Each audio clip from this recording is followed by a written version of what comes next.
Hari Om and pranams to the revered audience of Gurus, MAHAMAHOPADHYAYA Swami Tattvavidananda Saraswati ji, Guruji Vinay ji of WISDAM Foundation, Swami Sthitapragyananda ji, Swami Lakshmanananda ji, Swami Sadashivananda ji, Professor Dr. Nagaraj ji of Indica, a Senior Director and Dean of IKS Studies, and Sri Srinivas Udupudi ji, Director of Indica, guests, friends, and fellow seekers of this great Vedantic knowledge.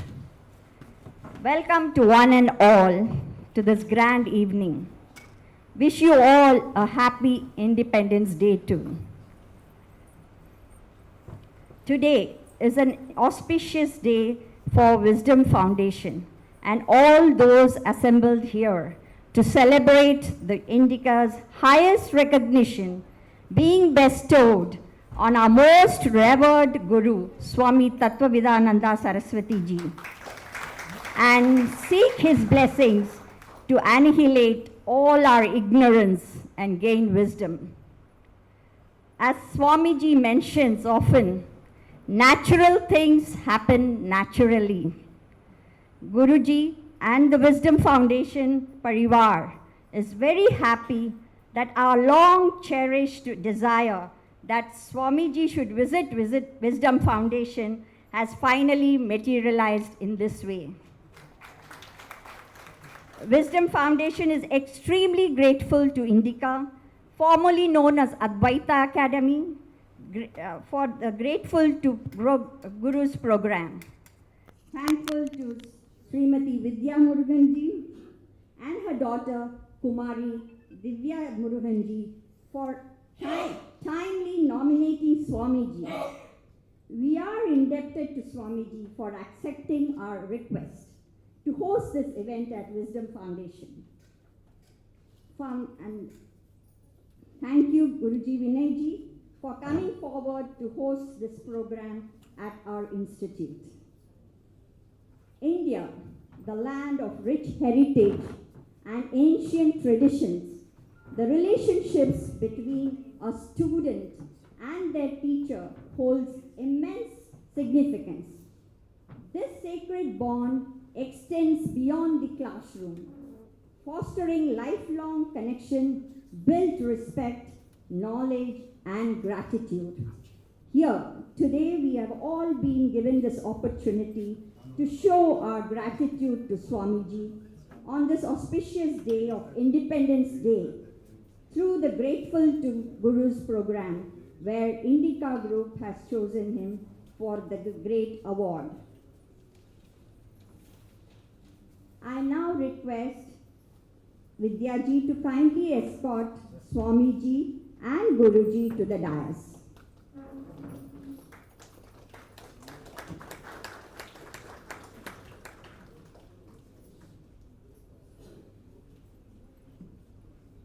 Recording in progress.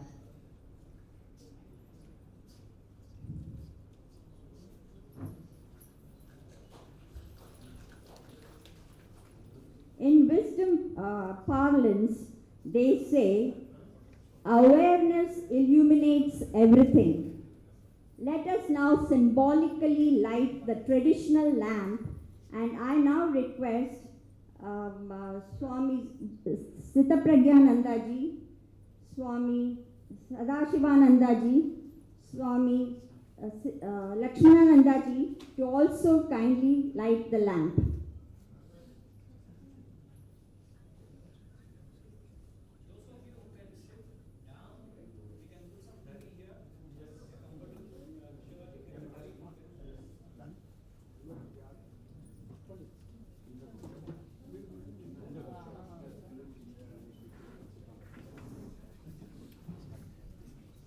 While the lamp is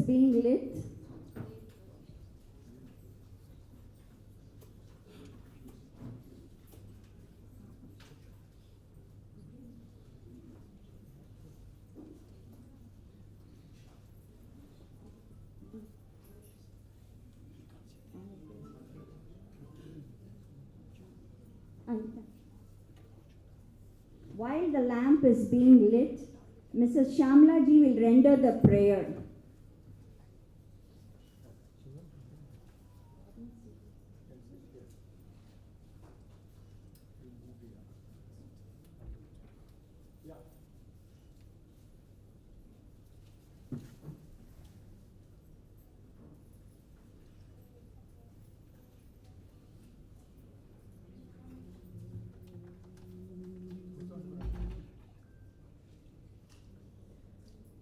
प्रणम्य शिरसा देवं गौरीपुत्रविनायकं भक्तावासं स्मरे नित्यम् आयुक्कामार्थसिद्धये। ॐ नमः प्रणवार्थाय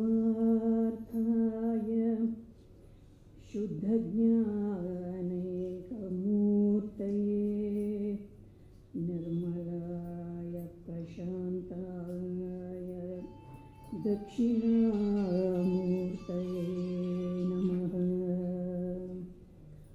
ॐ नमः प्रणवार्थाय शुद्धज्ञानैकमूर्तये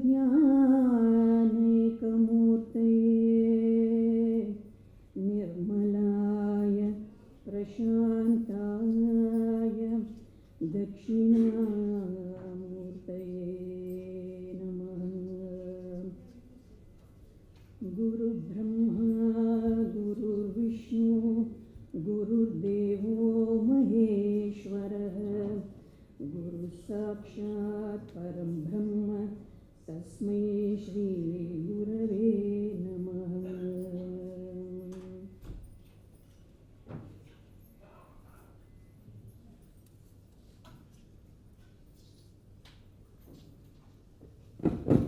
Thank you, Shamla ji, for that soulful prayer.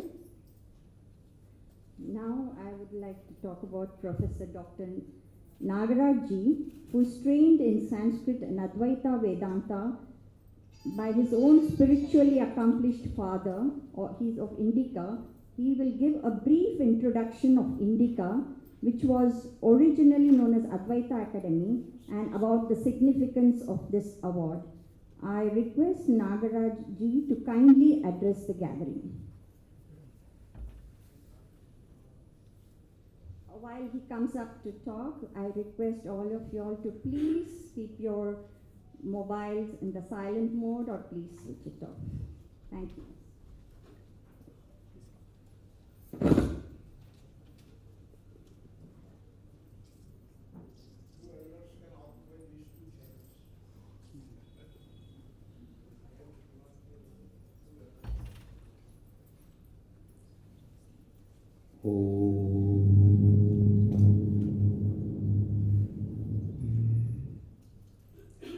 वटविटपि समीपे भूमिभागे निषण्णं सकलमुनिजनानां ज्ञानदातारमारात् त्रिभुवनगुरुमीशं दक्षिणामूर्तिमीडे जननमरणखेदच्छेददक्षं Namami.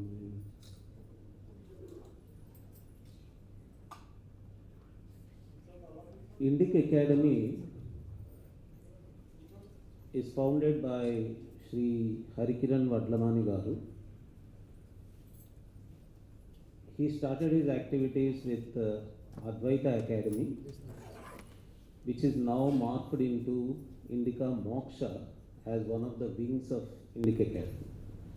Indica Academy is an expanded form of Advaita Academy, but now the scope has been enlarged into a larger Indic Renaissance activity, which in the words of Harikiran Garu himself has three kinds of activities: protection, promotion and preservation. Preservation happens in the form of preserving, say for example, Veda Swadhyaya or cultural activities. Protection happens in the form of countering attacks on Indic culture, Hindu culture. And promotion happens in the form of spreading Indic culture through entrepreneurial activities, cultural products, and promoting those cultural products. This idea of grateful to gurus is also one of the ideas that emerged from the brain of Sri Harikiran Garu, who has this incessant creativity, comes up with ideas every day. And he started this gratefulness program. I recently heard somewhere that this is being promoted, gratefulness is being promoted as a psychotherapeutic program and a clinical psychological program. And Indic psychology practitioners jump towards it, saying that in the form of Rena we have already been practicing it. Pancha Mahayajnas are actually Rena paying activities only, and those Pancha Mahayajnas include Devaruna, Pitruna, and also we have Rishiruna. And Guru is the word that we contributed to the English lexicon. They use it. But when it goes into that language, it gets completely emptied out of the whole juice of the word. It becomes an expert in any field is a guru. He is a stock market guru. He is a gambling guru, casino guru, everyone. Stealing guru also. But guru cannot be that. Guru for us is, I frequently hear from my spiritual friends, they keep asking me, is not Sahasrara the place where Sadguru lives all the time? Is not Anahata the place where Sadguru has his abode? The word Guru or Sadguru here is being used as a word synonymous of the ultimate state that a sadhaka is striving to reach. Guru is a state, Guru is a tattva, Guru is a spiritually attainable entity. For us it is that. And we see in all kinds of gurus this entity getting reflected in multiple forms. Vishwanath Satyanarayana Garu, the Telugu classical writer, he talks about two kinds of spiritual practice, in to out and out to in. And when you are looking at Kala Guru, Art Guru or Shastra Guru or any other form of guru, you are looking at a kala, a fraction of the whole guru, the whole Guru Tattva. What Indica Academy did is it included all these kinds of gurus. This year, when we organized Grateful to Gurus program at different cities, in Chennai, in Bangalore, in many cities of India, this program was organized and many gurus were honored. They include music gurus, Natya gurus, Shastra gurus, and several different kinds of gurus. But when we honor a guru like Swami Tattvavidananda Saraswati Garu, we are coming to that whole guru entity, of which these are kalas, these are all fractions, kala guru, shastra guru, and others are just fractions of the sarva guru. Because it is from here, it is from the adhyatmika guru that all other gurutva starts. Adhyatmikata is where all the other sadhanas, kala sadhana or shastra sadhana, etc., they end and where they begin. The beauty of our approach is that beginning and the end are the same.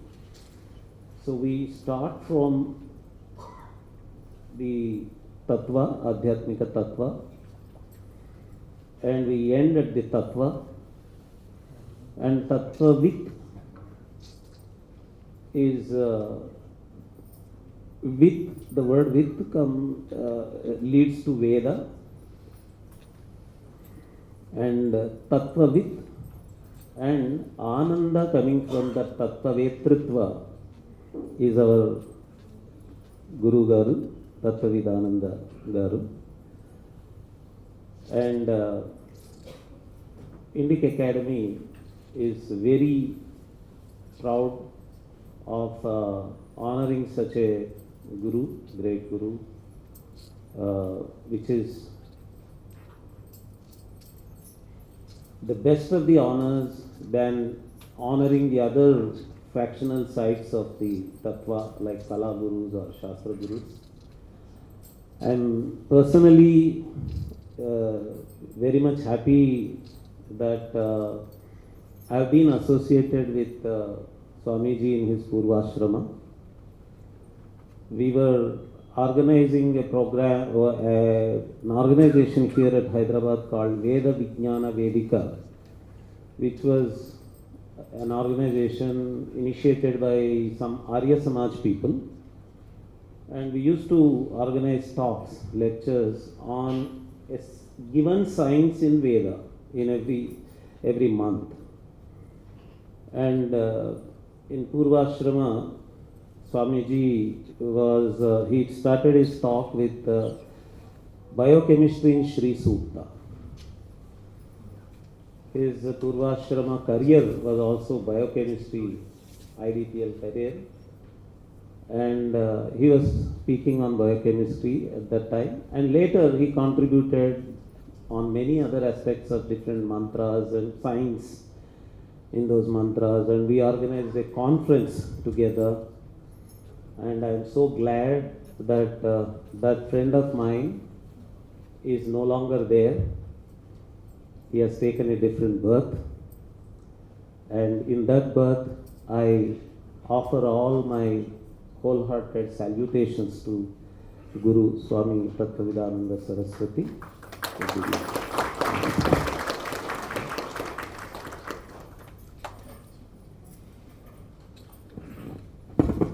Thank you, Professor Nagarajji, for calling it our Rishi Rana we are fulfilling today. It was really, I could feel for that word. We all know Swamiji. He lives he's a great scholar, lives like a perfect sage, focusing all his mental energies on imparting this Vedantic study. And I have found him he remains undisturbed in all situations and a perfect example for all of us to imbibe. Before we honor Swamiji with the award, I request another devoted student of Swamiji, Vaidyanathan ji, to kindly come and introduce our Swamiji.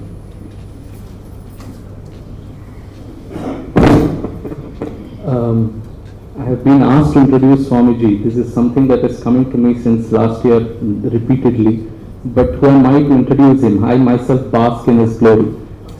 Stands true to the saying, Pradeepa Jwala Bhihi Divasakara Nirajana Vidhihi. This is something like that, like showing a lamp unto the sun. Still, I should do something. And there is a way of introducing Swamiji. Usually, we read out from a given a paper, and then that has things like he started his traditional teaching at a very young age, and then he went on to have a secular education. He went on to pursue a master's in the sciences in chemistry, and then his PhD in chemistry, synthetic organic chemistry, something like that. And then he went on to have a successful career in research as a scientist. Then he did a master's in Sanskrit. He also got a PhD in Sanskrit. The PhD book got published as a very acclaimed book called Science and Krishna Ayurveda. Then he went on to take sannyasa. Then he became this world traveling teacher, very renowned. And then he's now the vice president of an organization in the US, the standard way. And the details of this is available on YouTube. I don't have on Google. I don't even have to tell you these things. And this city being his karma bhumi, and the place where it's been his mainstay for the past few decades now. So, and some of you know him quite long enough to know these things firsthand. Some of you have been part of that journey, like just our speaker right now was pointing out. So what would I introduce him to the audience anyway? So I thought I will just share something about the Swamiji that I know. Like trying to hold an ocean in a small bowl that I have with me. I just wrote down some lines. Let me just read out from those. I often say this, Swamiji is, of all the people that I know in my life, he's the closest that comes to a celebrity because he's so well renowned. And at the same time, he's so unassuming with no center called I within him. That is something miraculous. Having so much fame around you, people literally wanting to worship you, and yet staying untouched by all that fame. That is something. That is the lack of a person called me within him. That is the introduction I give to Swamiji always. In fact, I often say, when people ask me, who is Swami TV, this person that you keep writing about, I say Swami TV is so great. He's so great that if he passes by from you, you will not even realize, oh, is this the Swami that you keep talking about? So he's that simple in his countenance, but so profound in his wisdom. So let me just quickly read a few lines that I have written here, since the formal occasion, so I have to say something. I have never met any other person who's as highly learned and yet as humble, approachable, and completely dispassionate as him. For all his learning, and like I said, he has 2 masters, 2 PhDs, and then he studied Veda, Vedanta, Vyakarana, all 3 under 3 great masters of his times. So he had that kind of an education also. For all this learning, he just passes off as a man next door. His Vidya, Vinaya and Vairagya cannot be exaggerated. He's undisturbed, wearing a simple dress, quite literally and figuratively, and not carried away despite the fact that people have gathered to felicitate him now. It is difficult to write about or speak about Swamiji because his trademark is his simplicity. He's so simple in his living and in his dealings that any description of it fails to capture its spirit. 2 traits of his that one gets to see when we observe him closely is that he is very compassionate towards anyone who approaches him, and with everyone, including a person that he is meeting for the very first time. He immediately connects with them as though they've been knowing him for a very long time. Everybody who meets Swamiji comes back with a feeling, even if he's talking for 2 minutes, he comes back with the feeling that this person considers me the closest of all. Everybody has that feeling that I am Swamiji's closest. even if he's a stranger. But then, believe me, the state in which he stays is Samoham Sarva Bhuteshu Dveshyosti Napriyaha. That is where he stands. Swamiji is a complete jnani from whom you learn by observing him transact with the world. He is an acharya par excellence under whom you have to study only to transform yourself. But I do not see him as a person anymore. He is an experience to be had and a presence that is to be felt. And the day you realize that this man entirely lives out, and I can say this from first-hand experience, this man entirely lives out every word of his teaching, you will be amazed that it is true indeed that the nature of this person is something beyond words, or to put it differently, words are too heavy to describe the simplicity of his being. Any description fails ab initio. He is a living proof that the teachings of Vedanta are actually livable even in this 21st century. He has made all that teaching achievable goals for us. And I conclude with 4 lines that I once, 4 lines of a poem that I wrote about him. How different he is, how refreshing his teaching. When the world around only sings the discordant notes of samsara, his is the lone voice that makes the melodious music of moksha. I just have to say something out of personal information. The program itself is called Grateful to Gurus. The definition of a guru in Prashnottara Ratnamalika, Swamiji has taught this text recently, many of you must have heard it. Ko guruhu adhikata tattvaha shishya hitarthaya udyata satatam. That is the definition. Adhikata tattvaha Swami Tattvavidananda, his name itself is Tattvavit. So what will I speak about? He is adhikata tattvaha. But then shishya hitaya Udyata Satatam, I just want to give you one example. This program was supposed to be part of Guru Purnima celebrations in Chennai. And when Swamiji got this email, he decided, he was wondering should he accept, and then he decided to accept the award. And then he thought, okay, he's going to be in Kakinada. How am I going to go to Chennai? He decided, okay, let me go, but he has to miss a class. So he thought, let me just miss a class. Not one day, just miss one class. So that immediately after morning's class, he would somehow take a flight, go there, evening or in the night, take a train, come back in the morning early, and then take the next morning's class. This is what he thought and he planned. But the moment he was told that it can be done in Hyderabad too, he immediately cancelled those tickets and all that. Just why? Only because he doesn't want to miss a class. That is Swami TV. Not somebody who would want recognition for what he is doing, but always Sishya Hitaya Udyata Satatam. That is Swami TV's little cup that I lifted from Swami, the ocean called Swami TV, Swami Tattvavidananda.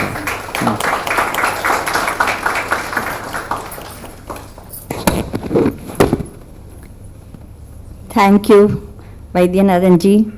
You have echoed all our feelings. We all feel the same about him. And that was a lovely poem on Swamiji. As the auspicious moment unfolds, I request Srinivasji, Vidyaji and Divyaji to please come forward to felicitate Swamiji.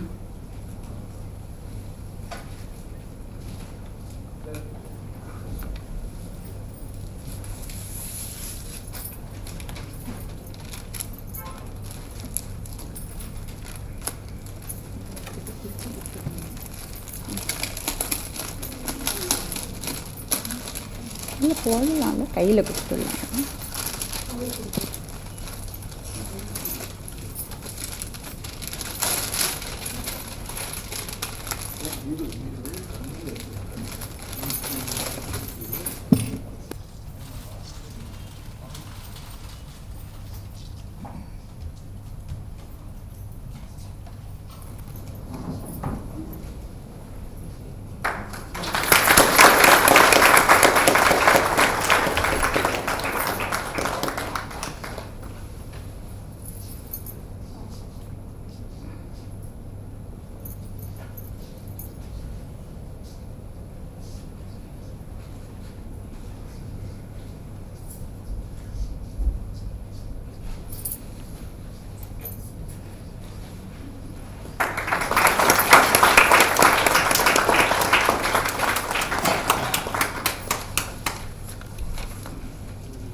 Thank you, Swamiji, for giving us this honor to felicitate you.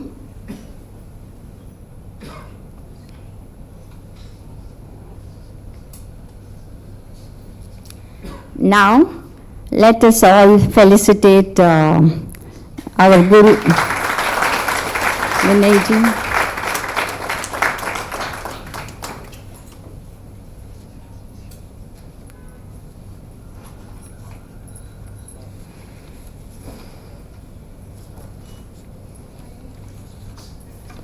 Thank you, Srinivas ji, Vidya ji, and Divya ji.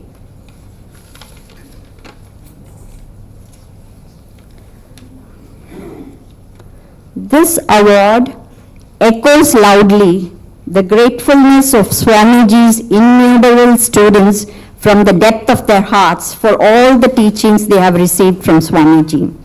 In this context, I would like to mention that we have amongst us Swamiji's students who are themselves taking classes based on his teachings. And we have a few Swamiji Sthitapragyananda ji, where self and Seturaman ji were attended his Live as a Yogi Challenge program in retreat in Rishikesh. That was a wonderful program at the Dayanand Ashram in September 23. And he was actually in the Purvashram, he was a software engineer, and he did his course in Sandipani and Dayanand Ashram in Rishikesh. He took sannyas Diksha from Swami Tattvavidananda ji. And similarly, we have Swami Lakshmanananda ji. He was also a banker and very student of nearly 25 years of Swamiji. And in the last retreat, he also took sannyasa Diksha from Swamiji. Then we have Swami Sadashivananda ji.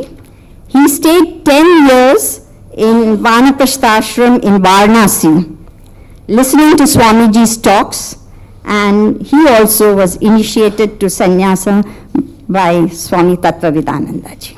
That is all for the just gurus who are with us today.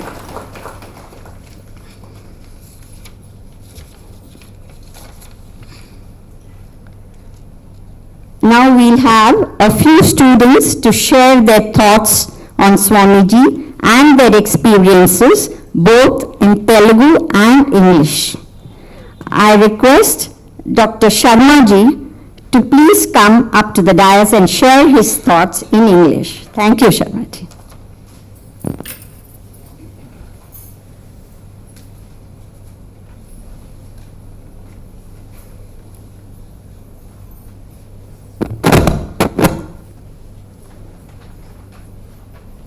Namasabhaye.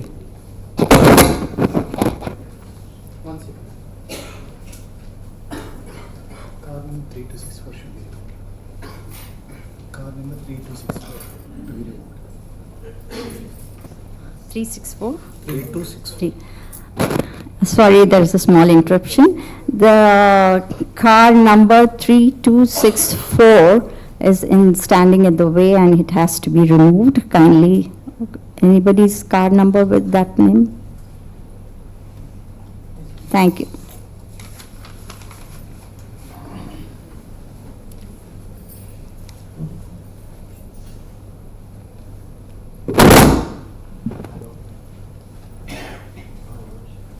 I am a Shishya Paramanu of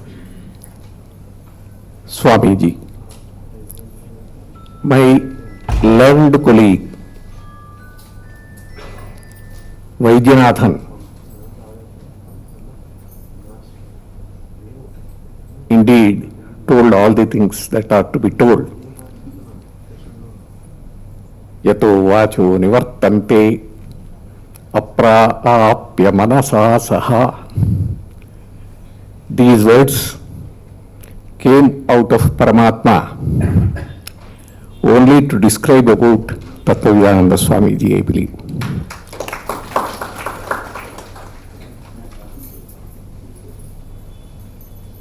a mention was made about the devotion that psychologists, clinical psychologists, psychiatrists, etc. have towards Swamiji. Indeed, I know one of the senior most psychiatrists of this state who was hypnotized by Swamiji. Hypnotized means not just the hypnosis, but psychologically getting subdued, losing one's identity, and becoming a devotee of Swamiji.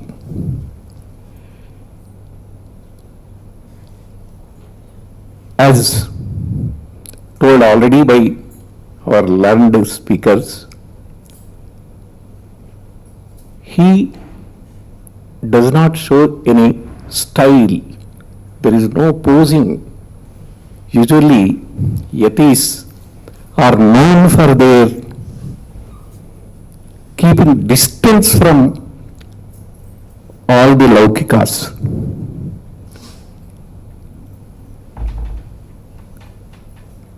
As Vaidyanathan already said, Samaha, Swamiji is Samaha. He does not have any discrimination about caste, creed, gender, all those things.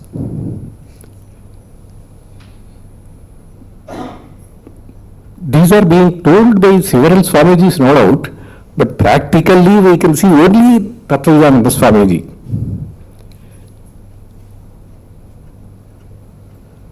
There is a paper on Sanskrit effect by James Hargel.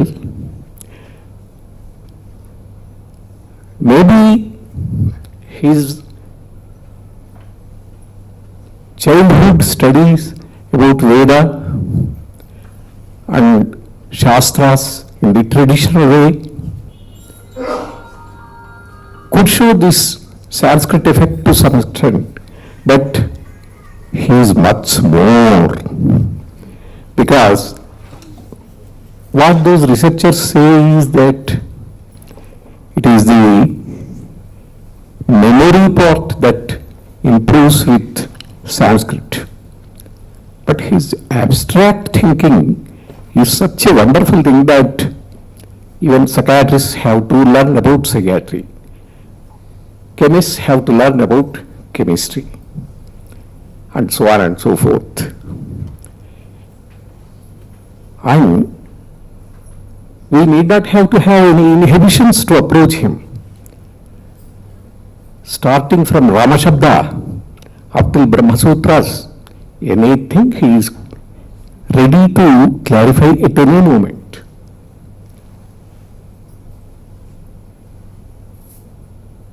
Indeed, people who have the exposure to him at least once in their lifetime are very fortunate. Nowadays, so many media have come into existence, and all his teachings and all his books are to be utilized by us all.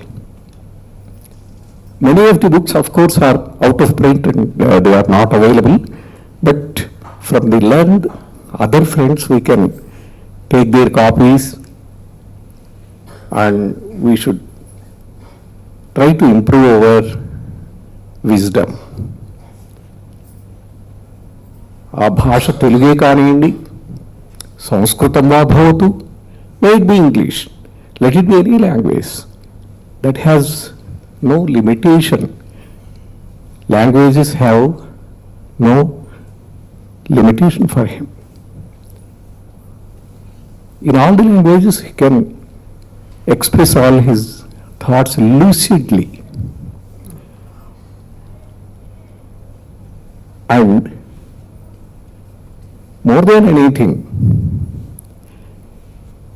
the scientific way of approach towards Veda and Vedanta I could see in him alone. Even though I said that I am only an atom, he respects everyone, including me, by telling that I am his Satithya. Satithya means we have learnt from the same Guru. Maybe once in a while we had come across the same Guru. That is different, but his way of respecting the other Atmas as he himself is a wonder, really. I once again request you all to get benefited by reading his books, listening to his lectures, directly or indirectly, whether he speaks from New York or whether he speaks from Padmarao Nagar Center or Alwal, whatever it be. We have several ways to listen to him and get benefited. Thank you all.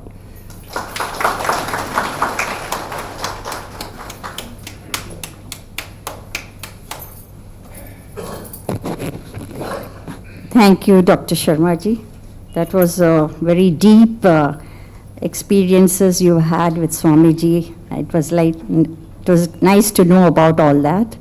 Now we have Srimati Vidyaji, who has, because of whom today's whole function is going on here, nomination of Swamiji and Indica having come forward to give the Grateful to Gurus award. Now she'll talk a few words, and later I would also like to introduce, I forgot to mention about Srinivas ji of Indica and Dr. Anuradha ji of Indica. They are very active members. He's an Srinivas ji who came up to felicitate Swamiji. He's an independent researcher with a deep interest in cultural studies. He heads a software firm in Hyderabad, and equally talented is his wife, Ms. Dr. Anuradha ji. He has a doctorate in human genetics and heads Gene Tech, a genetics diagnostic laboratory which pioneered genetics epidemiology applications in India. Sorry for that.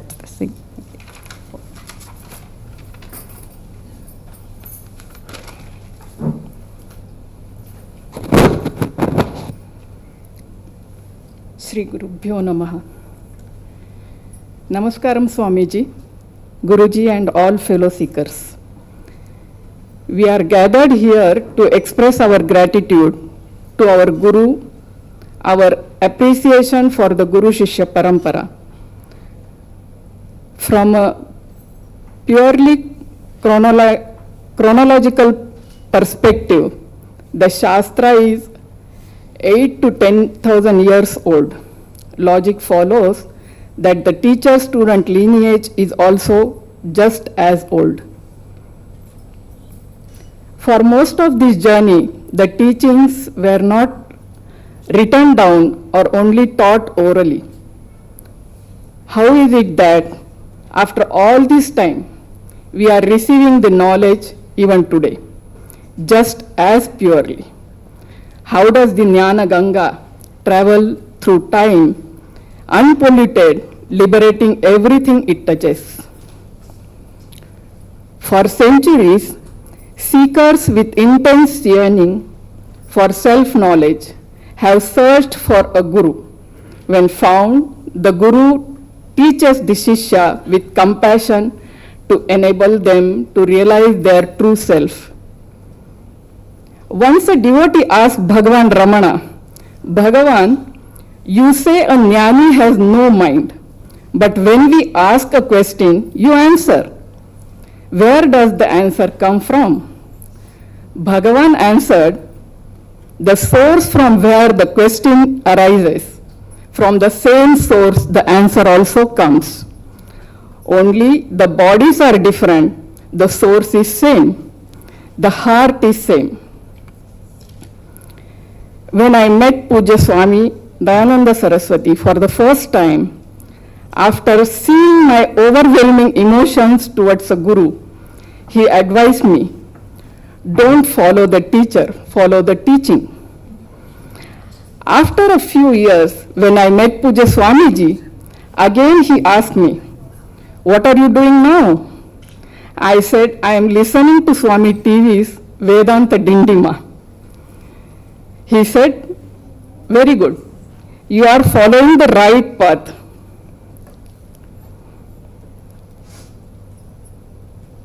Swami TV gave me a new dimension to my existing understanding of Vedanta and myself. A Shishya needs great courage to enter the spiritual path. It is the courage to encounter one's own figurative death. In Swami TV's word, die for your memory. Not only that, even to approach a guru and question him with right attitude, one needs courage.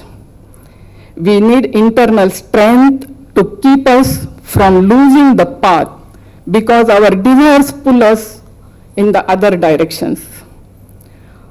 All this might be overwhelming, but the goal is worth it. As Swami TV says,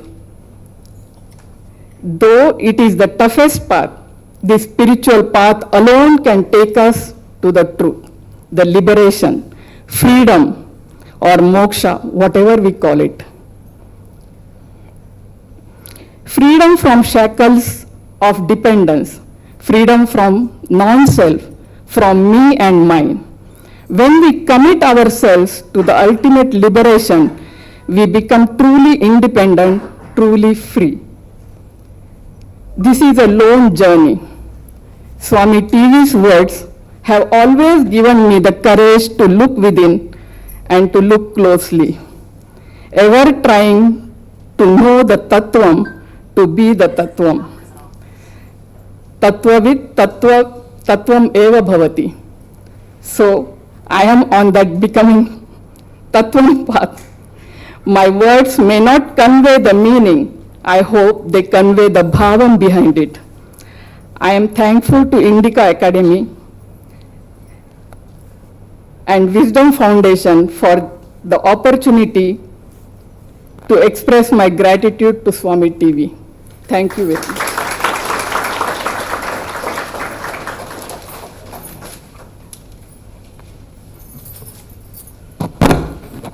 Thank you, Vidyaji. That was from your heart. You spoke with all your feelings, and we could all echo the same feelings too, I think. Now we have, in Telugu, we have Swami Lakshmanananda ji to please give his thoughts.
సభలో వేంచేసి ఉన్న మహాత్ములందరికీ, ఆడియన్స్గా కూర్చున్న సాధకులు, వేదాంత విద్యార్థులు, స్వామీజీ శిష్యులు అందరికీ నమస్కారాలు. మనకి తొలి గురువు సదాశివుడు, ప్రేయర్ చేస్తాం కదా, సదాశివ సమారంభం శంకరాచార్య మధ్యమం. శంకరాచార్యుల తర్వాత విద్యారణ్య స్వామి, తర్వాత శ్రీరామకృష్ణ పరమహంస గురుదేవులు, వివేకానంద స్వామి, స్వామి రామతీర్థ, ఇటువంటి మహాత్ములు. దక్షిణ ఉత్తర భారతదేశంలో కబీర్ మహాశయుడు, తులసీదాసు, ఇటువంటి వాళ్ళు. మన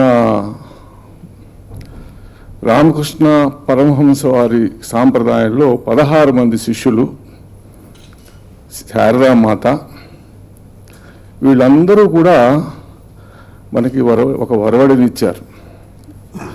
వాళ్ళందరూ కూడా గురువులంటే మన ఆధ్యాత్మిక జీవితం, సత్యాన్ని జీవితంలో అవగతం చేసుకుని, అర్థం చేసుకుని అవై జీవించారు.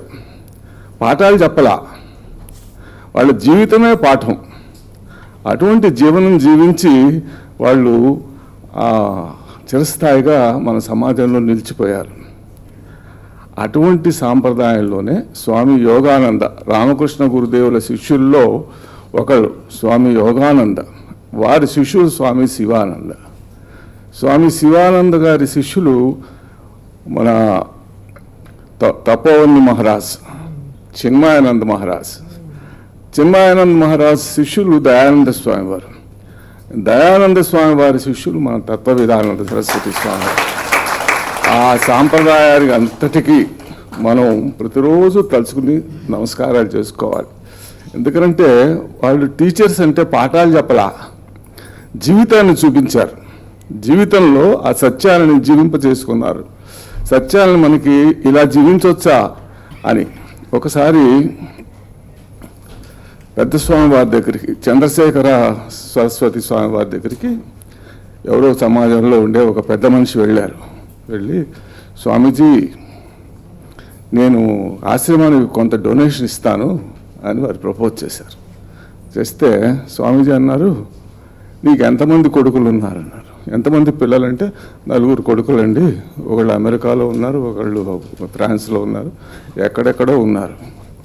నీ కొడుకుల్లో ఒకరిని వేదాంత విద్యకి పెట్టినట్లయితే అది ఎక్కువ సేవ చేసిన వాడు అవుతాయి. డబ్బు ఎందుకయ్యా, మాకు డబ్బు ఇచ్చేవాళ్ళు చాలామంది ఉన్నారు అని చెప్పారు.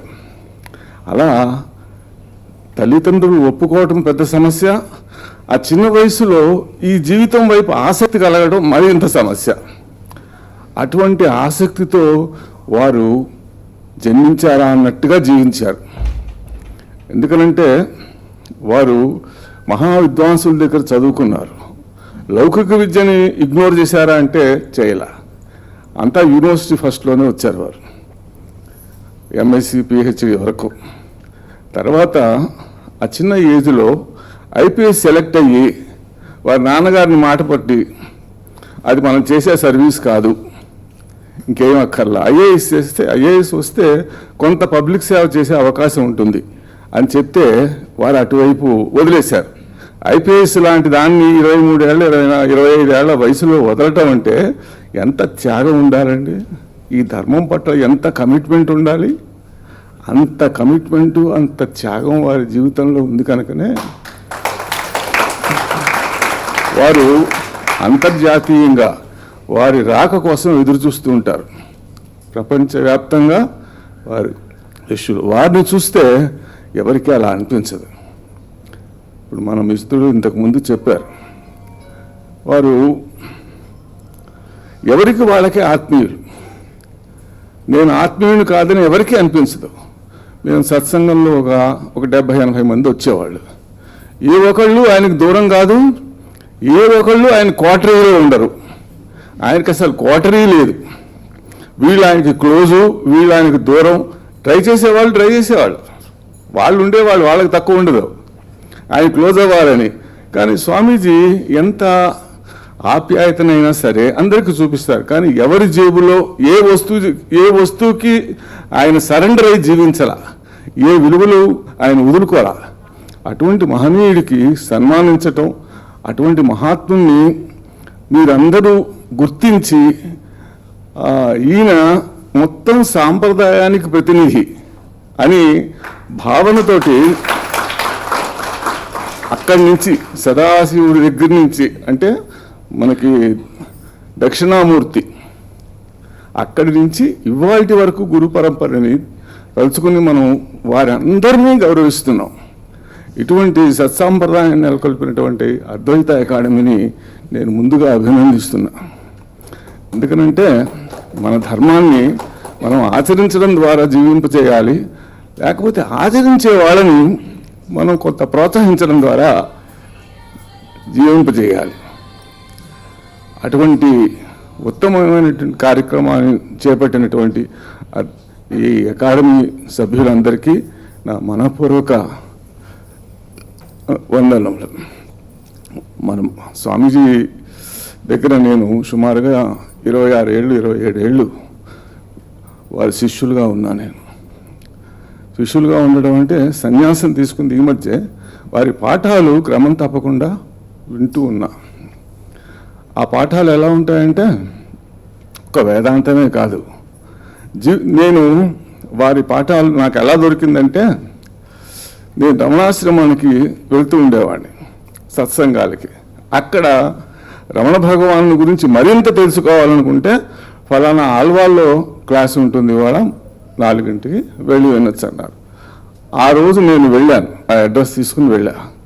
ఆ రోజు నుంచి ఆ రోజు నాకు అనిపించింది రమణ భగవానులు నాకు చూపించిన గురువు గారు వీరు అని. ఆ రోజు నుంచి వారిని వదిలిపెట్టి వారి క్లాసులు జరుగుతుంటే ఎప్పుడో ఒకసారి తప్ప మిస్ అవ్వకుండా వస్తున్నా. అటువంటి మహాత్ముడు నేను చాలామందిని విన్నా, రంగనాథానంద స్వామి దగ్గర నుంచి చాలామందిని విన్నా.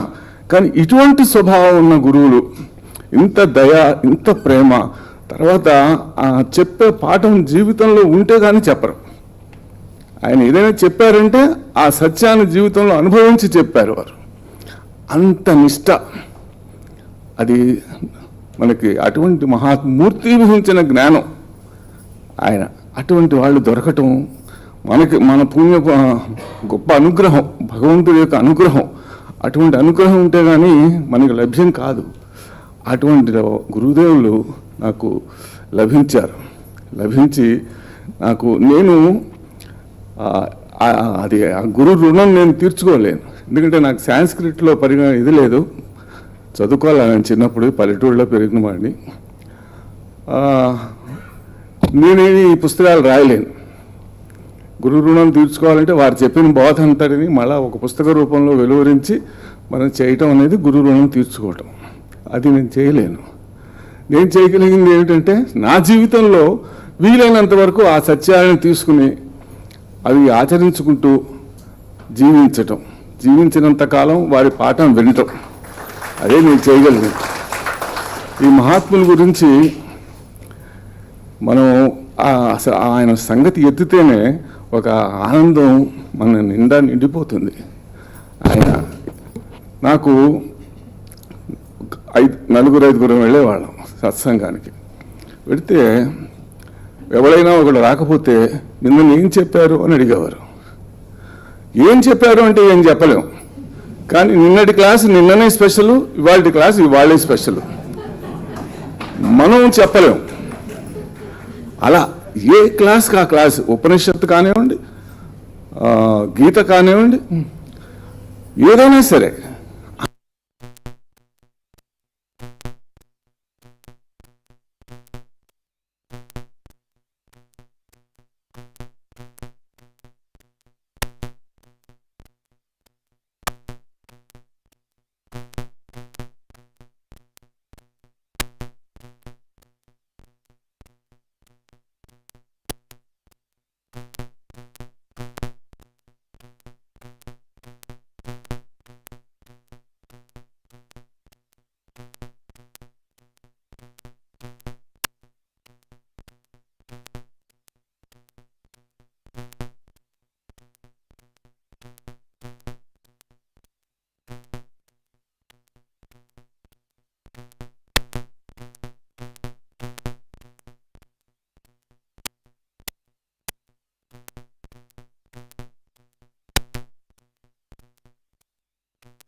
Stitaprajnananda ji, Swami Lakshmanananda ji, Swami Sadasivananda ji, and Indica directors, distinguished guests, invitees, seekers of Vedanta, and dear friends.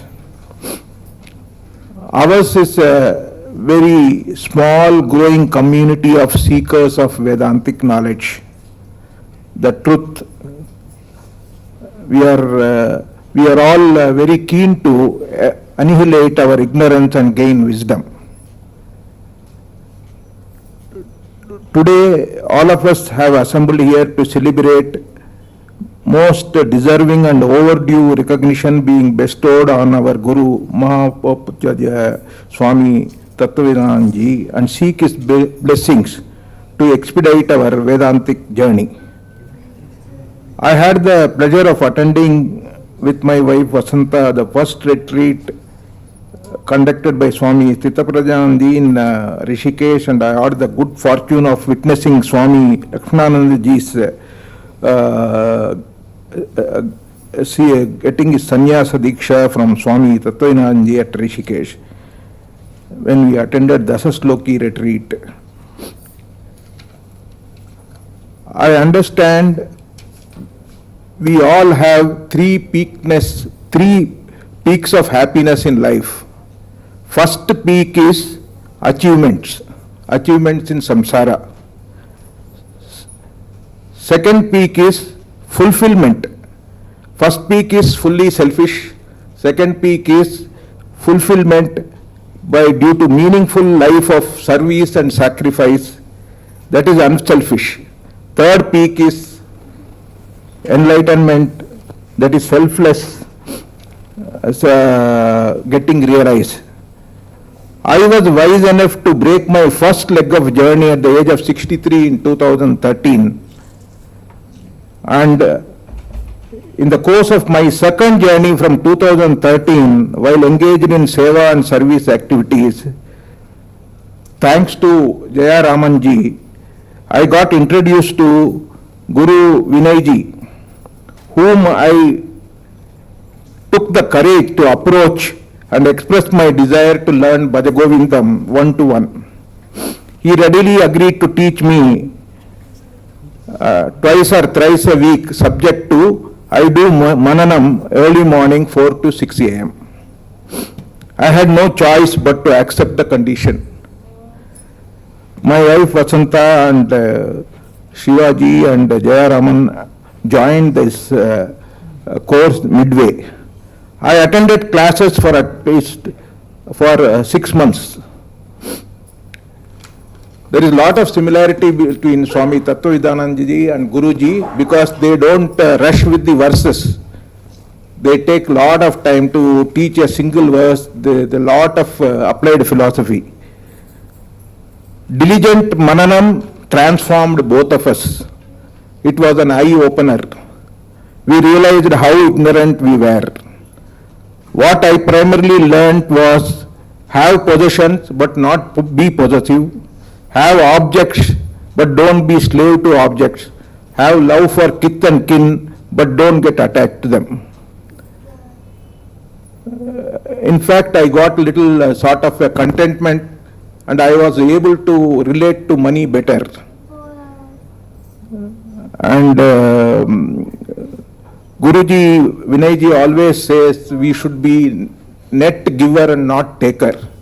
And we, thanks to the knowledge and wisdom we gained through Bhajagovindam, we became little more and more giver.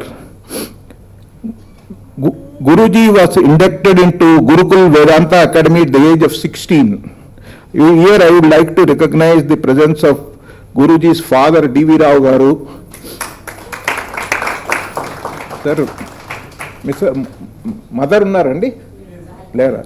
And Vijayama, who is the spouse of Guruji, and he attended Gurukulam for 5 years at Vedanta Academy, Swami Pathasarthi, and then he was posted in Hyderabad for 2 years and Malaysia for 15 years on behalf of Vedanta Academy, and then Hyderabad, he returned and started the Wisdom Foundation. It is about 6-7 years old. His advice to seeker is only purpose of human life is to realize who you are and quest for the true nature of yourself and have longing for realizing self. And he also advocates a lot, 20% knowledge, 80% mananam, particularly from 4 to 6 a.m.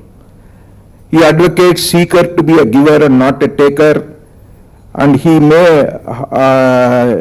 how he made all the regular students of Wisdom Foundation to be givers. This very hall, auditorium, building is a example for that. In a very short period, all the services, professional services were rendered free, and all the students contributed for the construction of this hall.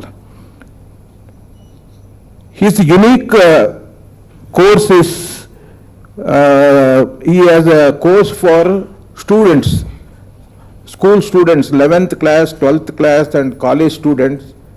He has designed a 15-session course on self-management, and he has taught more than 8,000 students. Now also nearly 3,000 students in Ahmedabad are attending his course online. He is also very popular with the corporates, and I feel Vinay Guruji and Swami Tattvavidananda have many similarities. Both are dynamic, very good at communication, have got great clarity on the subject, both are interactive, both have committed students for more than 2 decades, both are very frank and outspoken, both focus on applied philosophy, how to face challenges of samsara and keep evolving. Both strongly advocate to know who you are and have longing for mumukshatvam. And I am very fortunate to have both the Guru Swami Tattvavidananda ji. You will be surprised. I came to myself, Vasanta, we attended a week-long co-part of the Brahma Sutras course in Sailorsburg, where we could meet Vidya Muruganji also.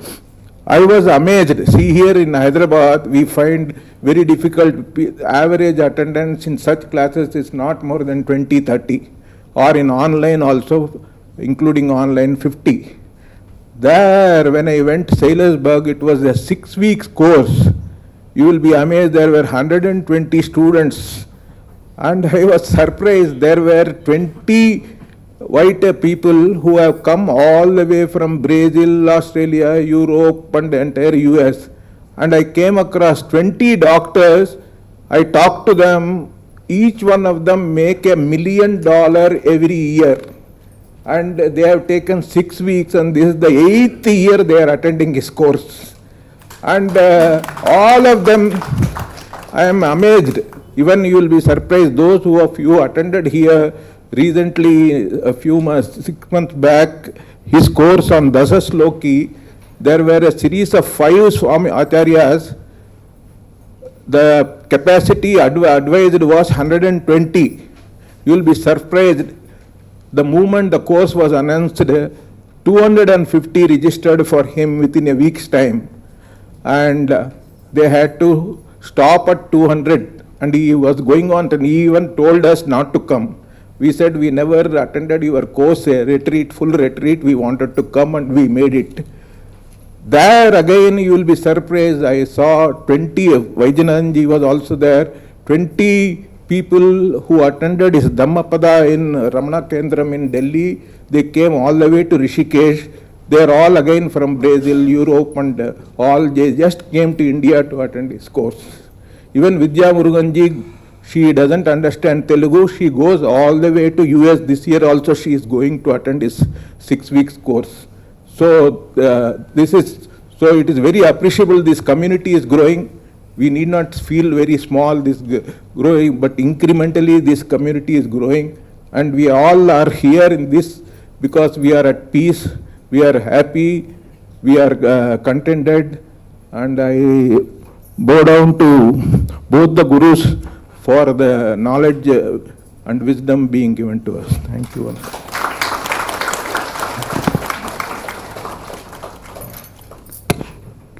Thank you, Setuji, for introducing us to Guruji Vinayji.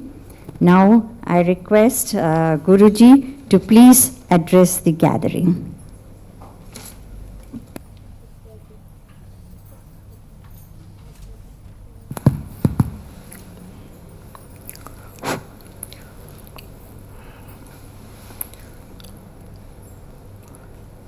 Hari Om, Swamiji.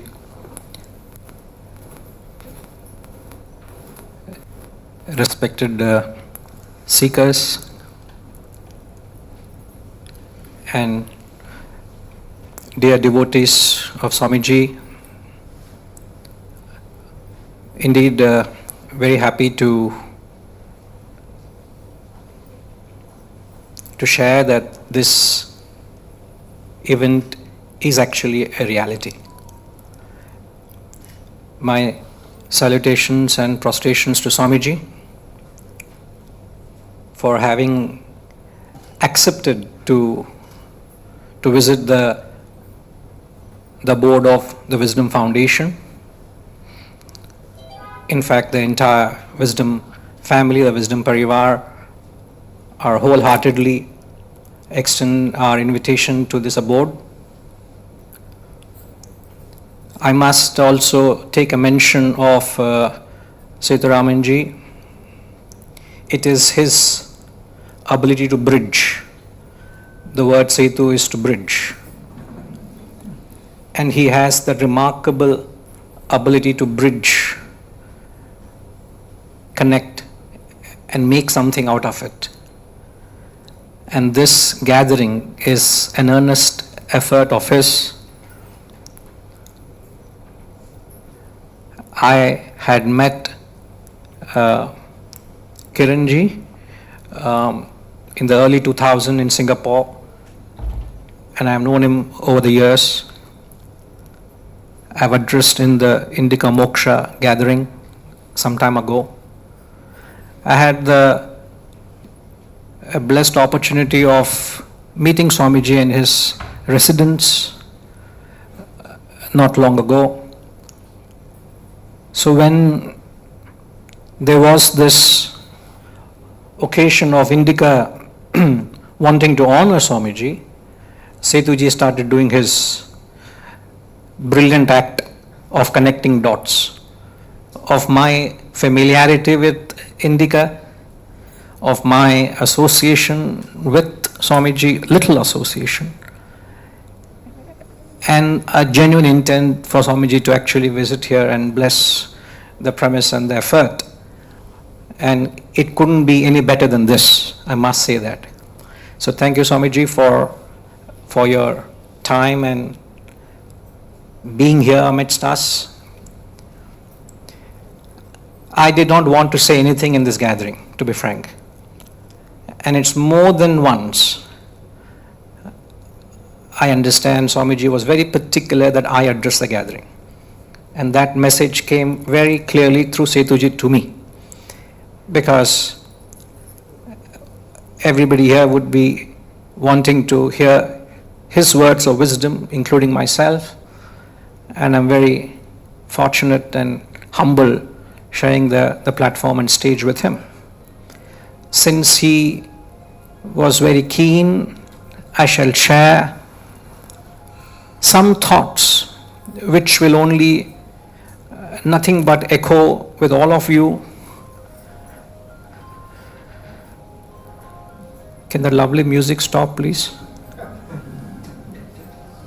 Whose music is that?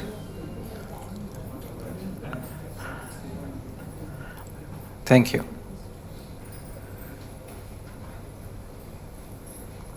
I would not take long, but perhaps just give a bird's eye view as to what this wisdom is. So if you look at humanity at large, everybody is running behind two things in life. Everybody is trying to constantly keep acquiring, and having acquired, they want to enjoy what they've acquired. This is the madness of mankind.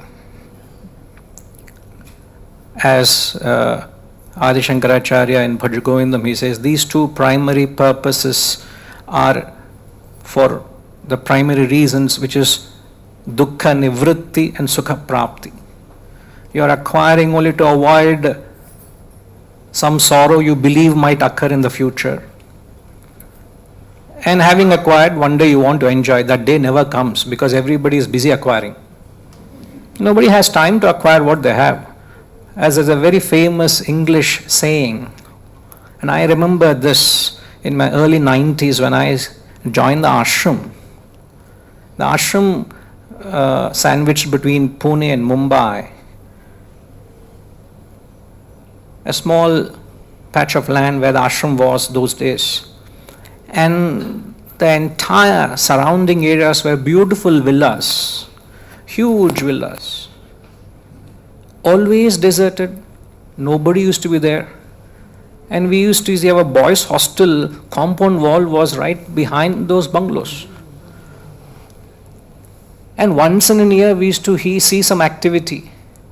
People from Mumbai come and they enjoy that scenic place sandwiched between the two mountain ranges, Malavli, Lonavala. If you have been there, you know how scenic that place is.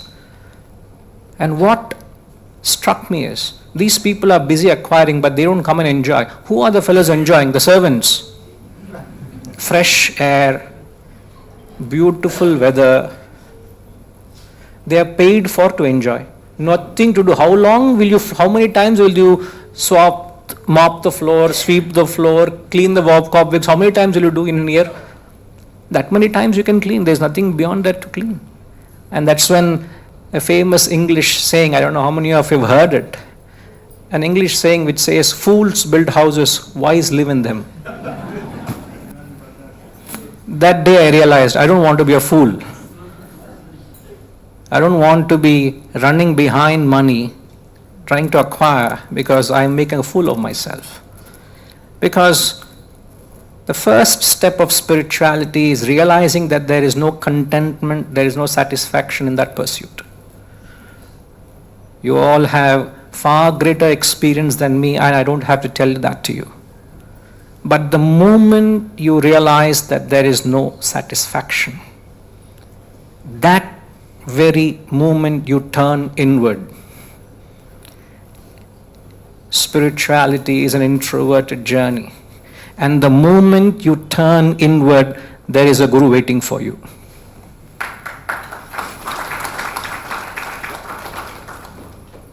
Many people say that, oh, I missed an opportunity, I missed that, I missed this. Sorry, sir, you were not ready because you were busy running behind something.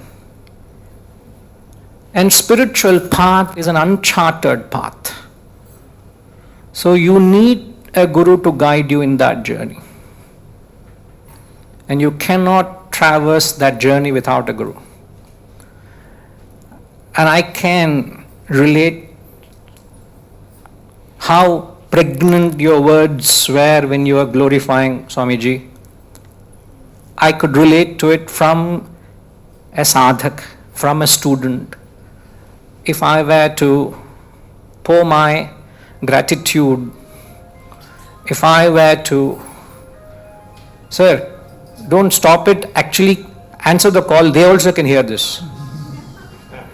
So let that word spread. So I can relate to that feeling which cannot be captured in words. And I could sense the language barrier which can't convey the gratitude to a guru. You cannot. In fact, in all the relationship we have, the Guru-Shishya relationship is the most profound of all. Not for the sheer fact that you place Guru at a very high pedestal, even above your parents or whoever. The only fundamental reason is the only relationship that liberates you is a Guru-Shishya parampara, a relationship. Every other relationship is binding you, is limiting you, is in fact the reason for your downfall. Remember this. My child, my son, my wife, my, all you're bound to that attachment. But the moment you say, my guru, it liberates you from everything else. And a true guru ultimately wants to liberate you from that worship of that personality as well. That's what only a true guru does. No guru wants you to worship the personality. If a guru wants his personality to be worshipped, then there's a hidden agenda. He is not a true guru as far as my limited knowledge is concerned. You should only follow the teachings, never the personality, as Vidyama had stated. So all that which the Shastras are sharing with us are actual experiences of men of realization. Nothing short of it. And every mantra is known as a Manjarika Stotra, which only means like a bouquet of flower. X number of verses means a bouquet of flowers. Like there's a bouquet here. It is just an assemblage of some beautiful, lovely flowers. Now, don't worry, I'm not taking too long. I want to convey this idea. When you look at a flower, there are three things. One is the exterior. It has a literary beauty. You get a little closer to the flower. What do you feel? Nice fragrance. I'm getting some fragrance from here. If you want, you must come and feel it. Nice fragrance, fresh flowers. And then you go deep into the bowels of the flower. There is that nectar, honey. There are three things. One is from a distance, it's beautiful. Come closer, there's a fragrance. Deep in the flowers, in the bowels of the flower, is the essence, which is the honey. And every shloka, every mantra is like a flower.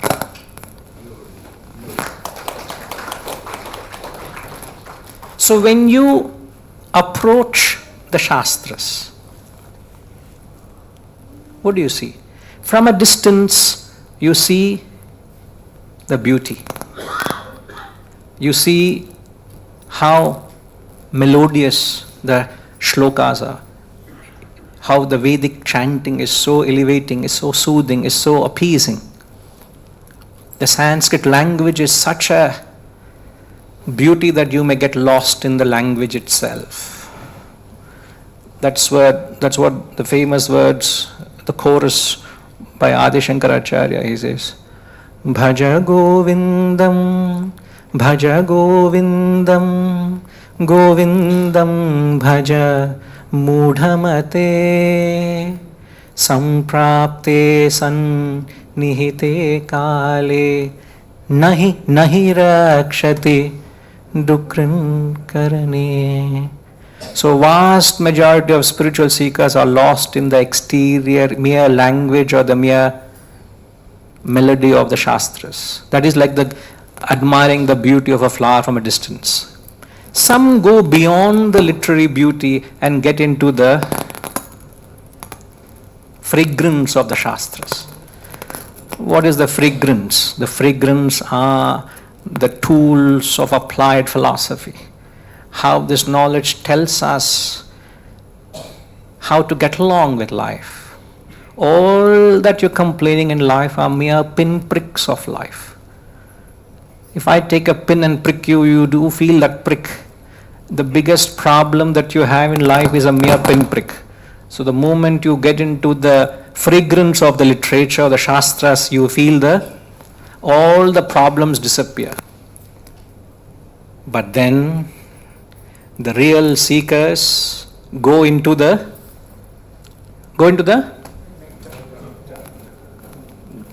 they only want the honey, the nectar. It doesn't matter where the flower is. It can be in the gutters or it can be in the presidential palace. What does the bee does? Can we have that verse? I just wanted to chant that very famous words from the Dhyana Shlokas. The Dhyana Shloka is an invocatory text to the Bhagavad Gita. And there's a mention of this, what the wise men do, what the real seekers do. What do they do? He compares a pure intellect, he compares a true seeker to a bee which goes into the flowers and draws the honey day in and day out. There you all go, some of you who may not know the verse, you can follow on the screen. Parascharya saroja mamalam Gītārtha-gandhotkatham Nānākhyanaka-kesaram harikadha Sambodhana bodhitam. This is the section I wanted to say. Loke sajjana shatpadairaharaha Pepiyamanam mudha Bhuyad bharata pankajam kalimala Pradhvamsina shreyase. And to those seekers who want that honey, a true guru like Swami Tattvavidananda Garu will appear.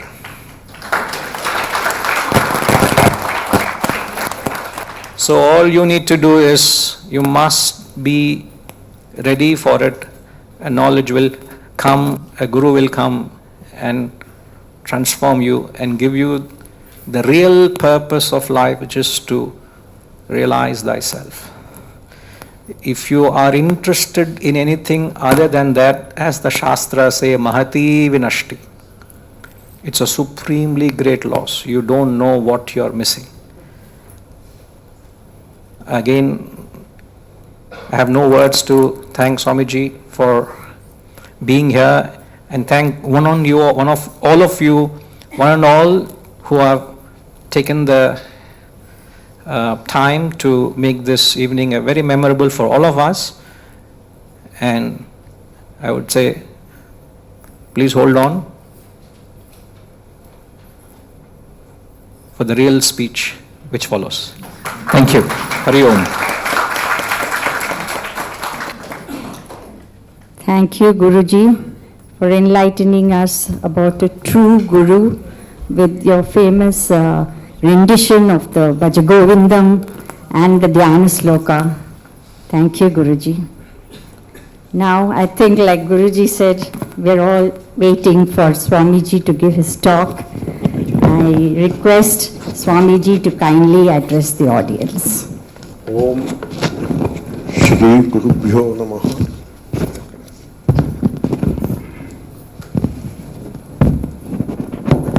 Okay. Om Shri Gurubhyo Namaha. Shri Ganeshaya Namaha. Sadashiva Samarambham Shankaracharya Madhyamam Asmadacharya Padiyantam Vande Guru Paramparam Atmaswarupa Bandhugana.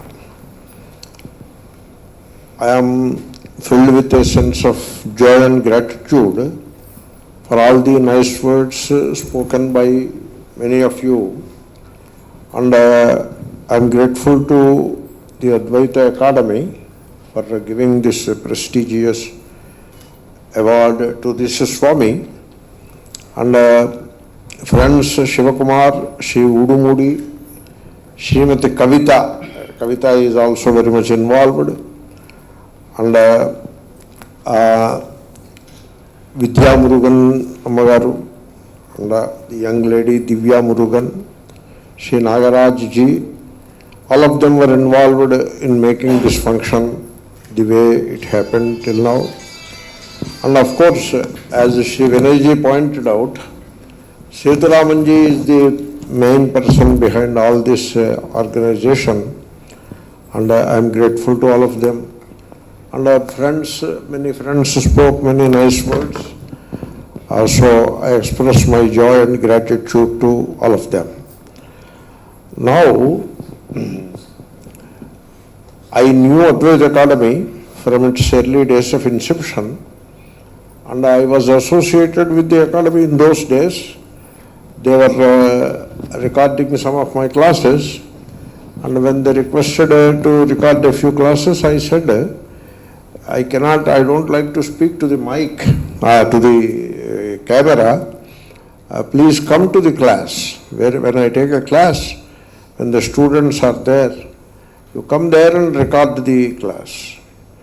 Instead of my sitting in a chair and the cameraman will be there and speak on a topic, that doesn't inspire me, and so that becomes very artificial, and hence please come to the class and record the class. That will be very natural thing, natural environment.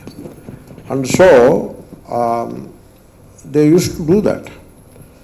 At that time I was teaching in Brahmavidya Kutir in Diamond Point Center, and a few of those classes were recorded. And then I was teaching in Shivananda, and they were there also, they came and recorded, and those classes were relayed on the website of Advaita Academy. And then I am a pujari of many houses kind of thing. So I was in California taking a series of classes on Dakshinamurti Stotram, and then Advaita Academy was there.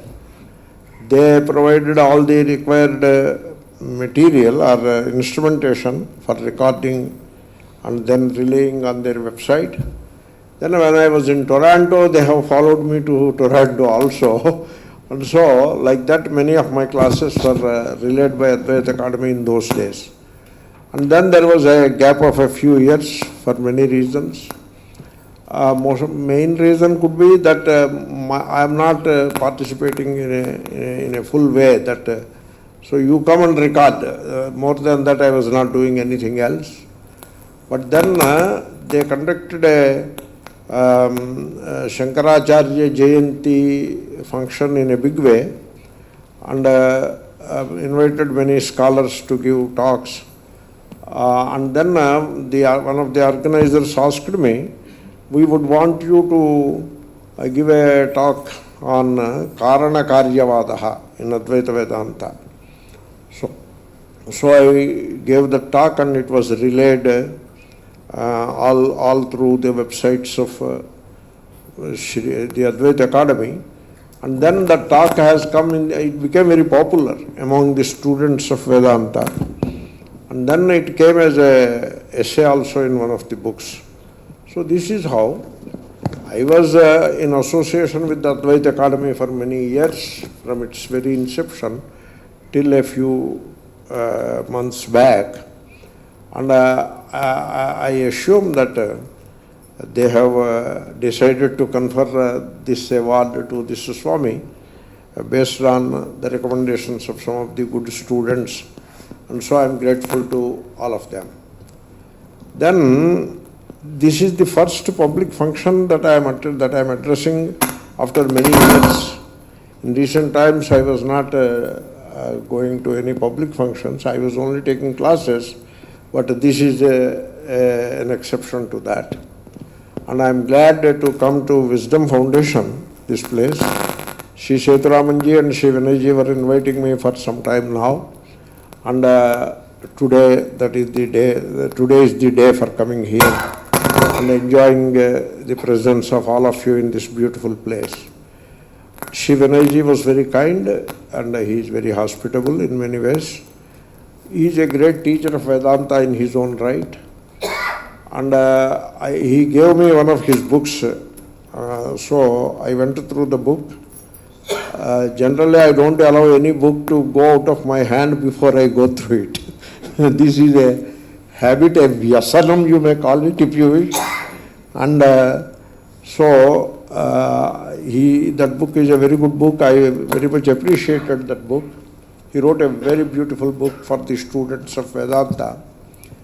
Now, so I thank all of you for coming here to attend this function. In fact, my nature is, or my habit or my nature, it is very natural to me, very spontaneous, that I look upon people as friends, not as shishyas. The word shishya, if there is one shishya in this world, that is me. So, and I did not do it. Maybe one can do it, nothing wrong in it, but somehow I am telling you frankly, the word of the heart I am telling you, in this consciousness, the word Guru to this Swami, it doesn't exist. I put it in a very roundabout way like this is the nose kind of thing. I do not consider myself as a Guru. That is what I wanted to say.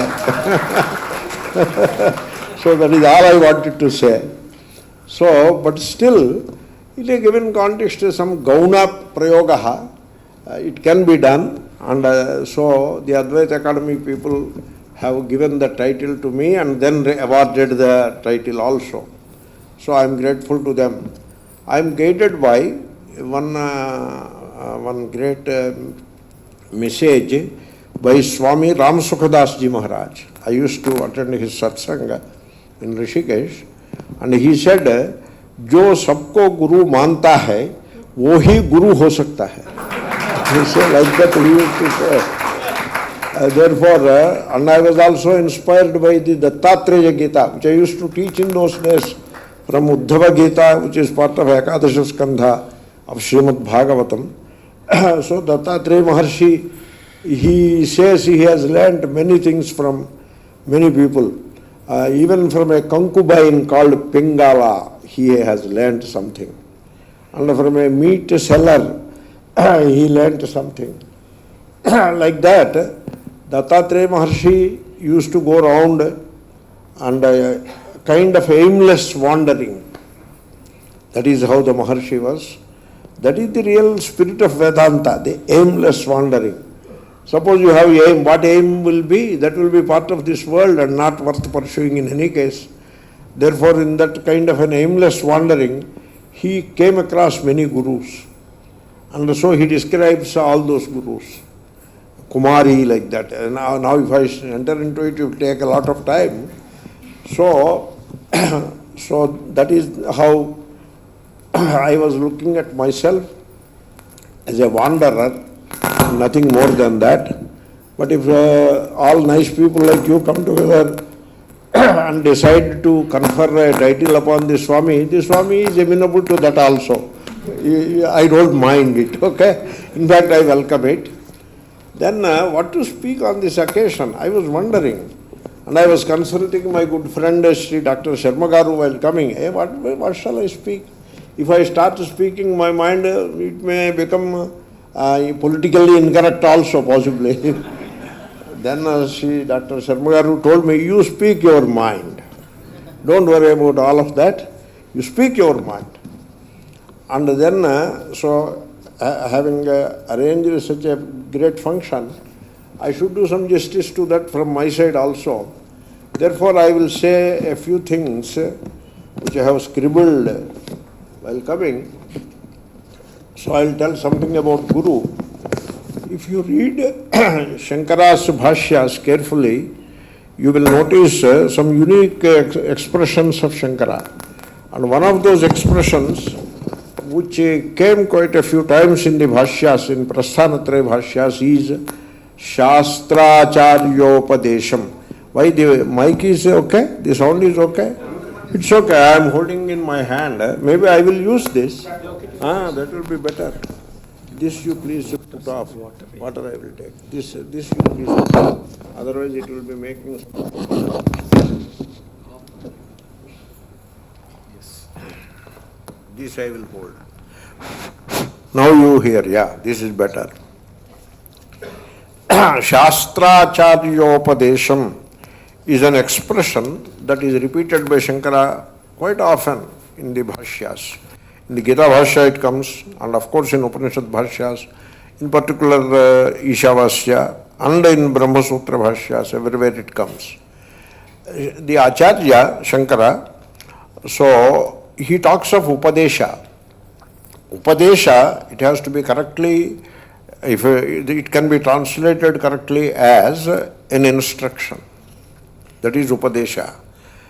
What happened is, the Upadesha has acquired some ritualistic context.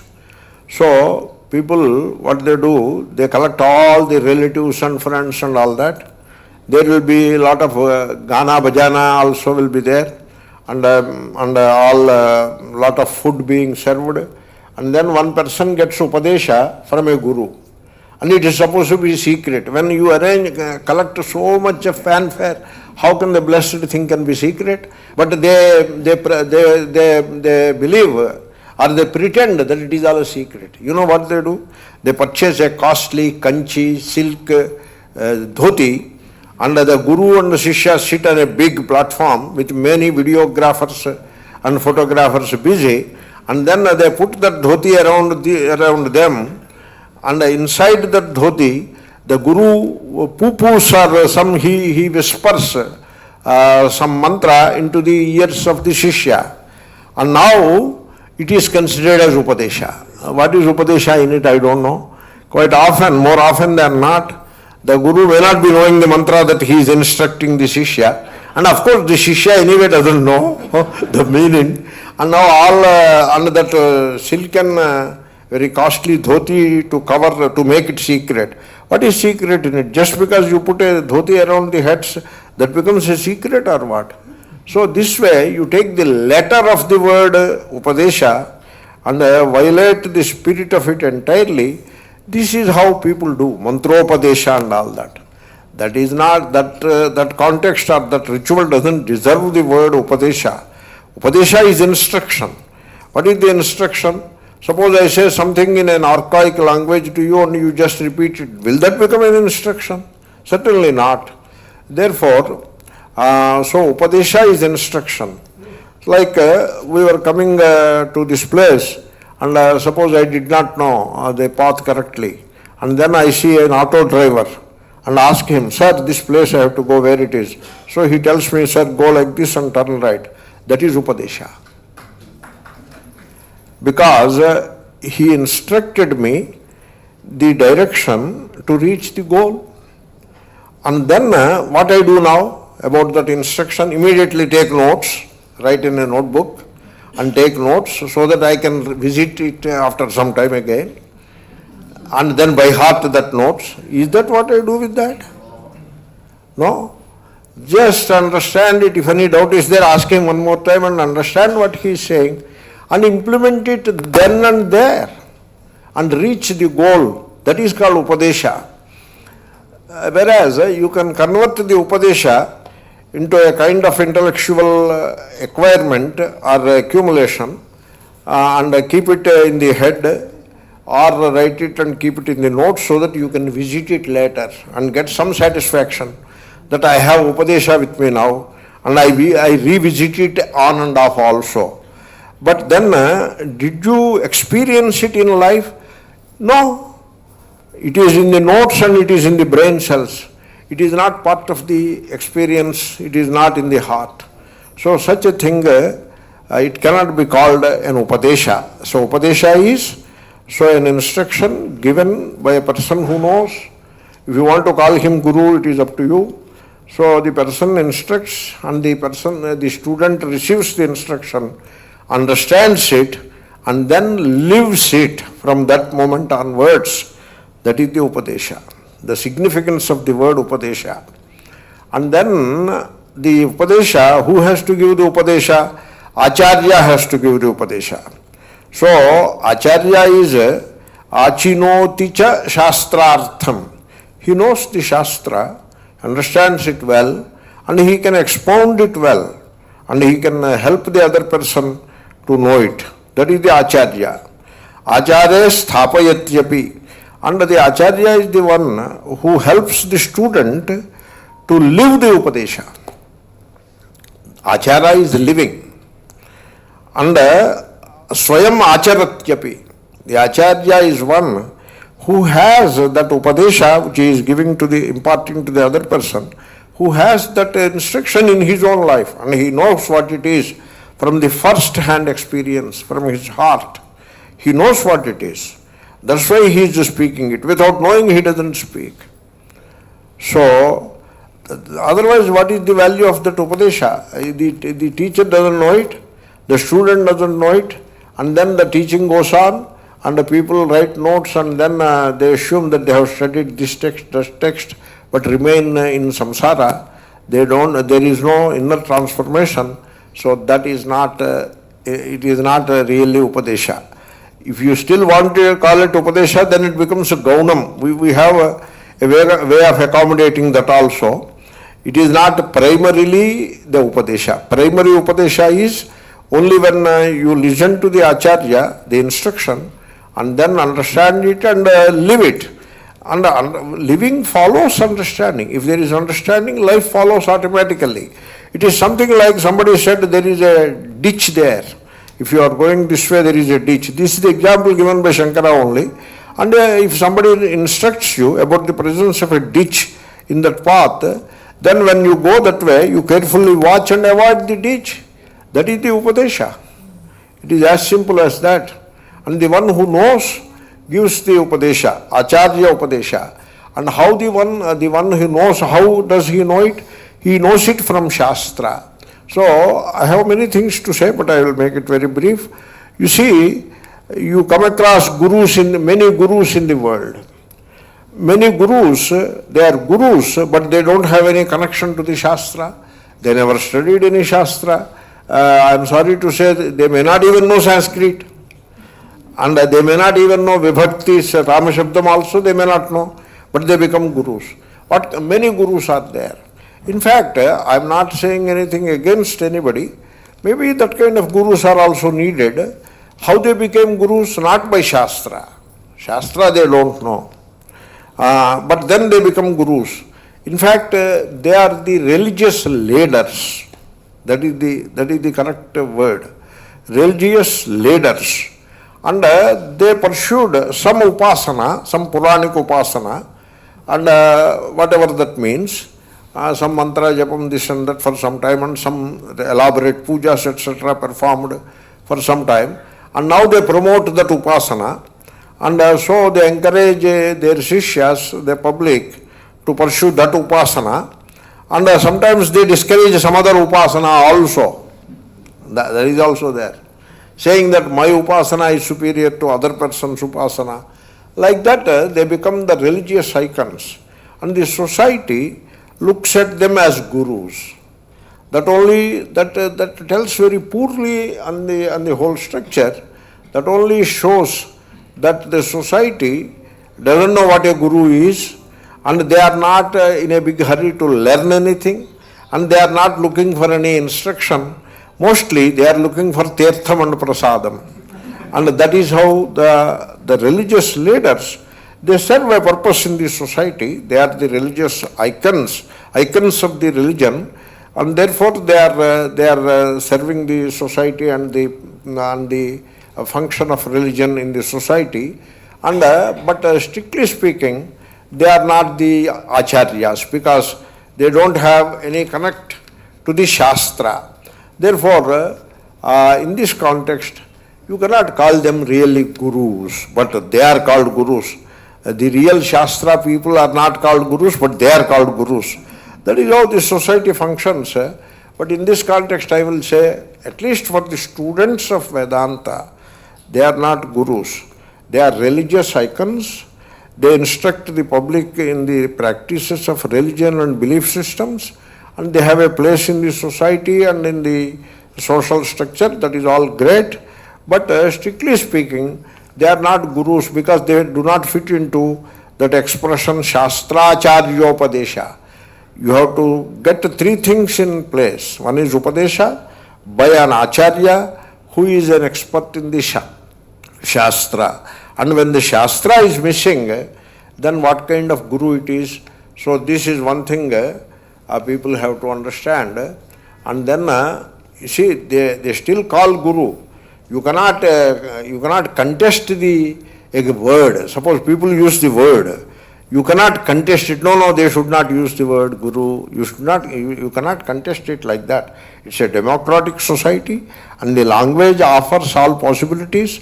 Like a computer guru, you can still use the word. Means there the word guru means expert, only that much. It doesn't fit into Shastracharyopadesham. That is the expression relevant only for the students of Vedanta. That doesn't fit everywhere. And therefore I should not come and say, don't use the word Guru, you don't use the word Guru, you don't use the word Guru. I cannot say like that. You cannot dictate to the society. Only we understand, as students of Vedanta, they are not Gurus. So having said that, now let us come to Vedanta. In Vedanta, there are many Gurus, many Acharyas. They are imparting this knowledge to many students. But there is one pitfall that the students of Vedanta should be careful to judge, to understand, to notice and avoid. There is one pitfall. And that is the psychological dependence. So, whether the students learn anything or not, what is the meaning of learning? Learning is meaningful only when there is that inner transformation. Suppose you study many texts, but still remain a samsari without any inner transformation. How can you call that upadesha? How can you call that learning? But still, it goes in the name of guru, shishya, teaching, etc. All that paraphernalia is put in place without any inner transformation.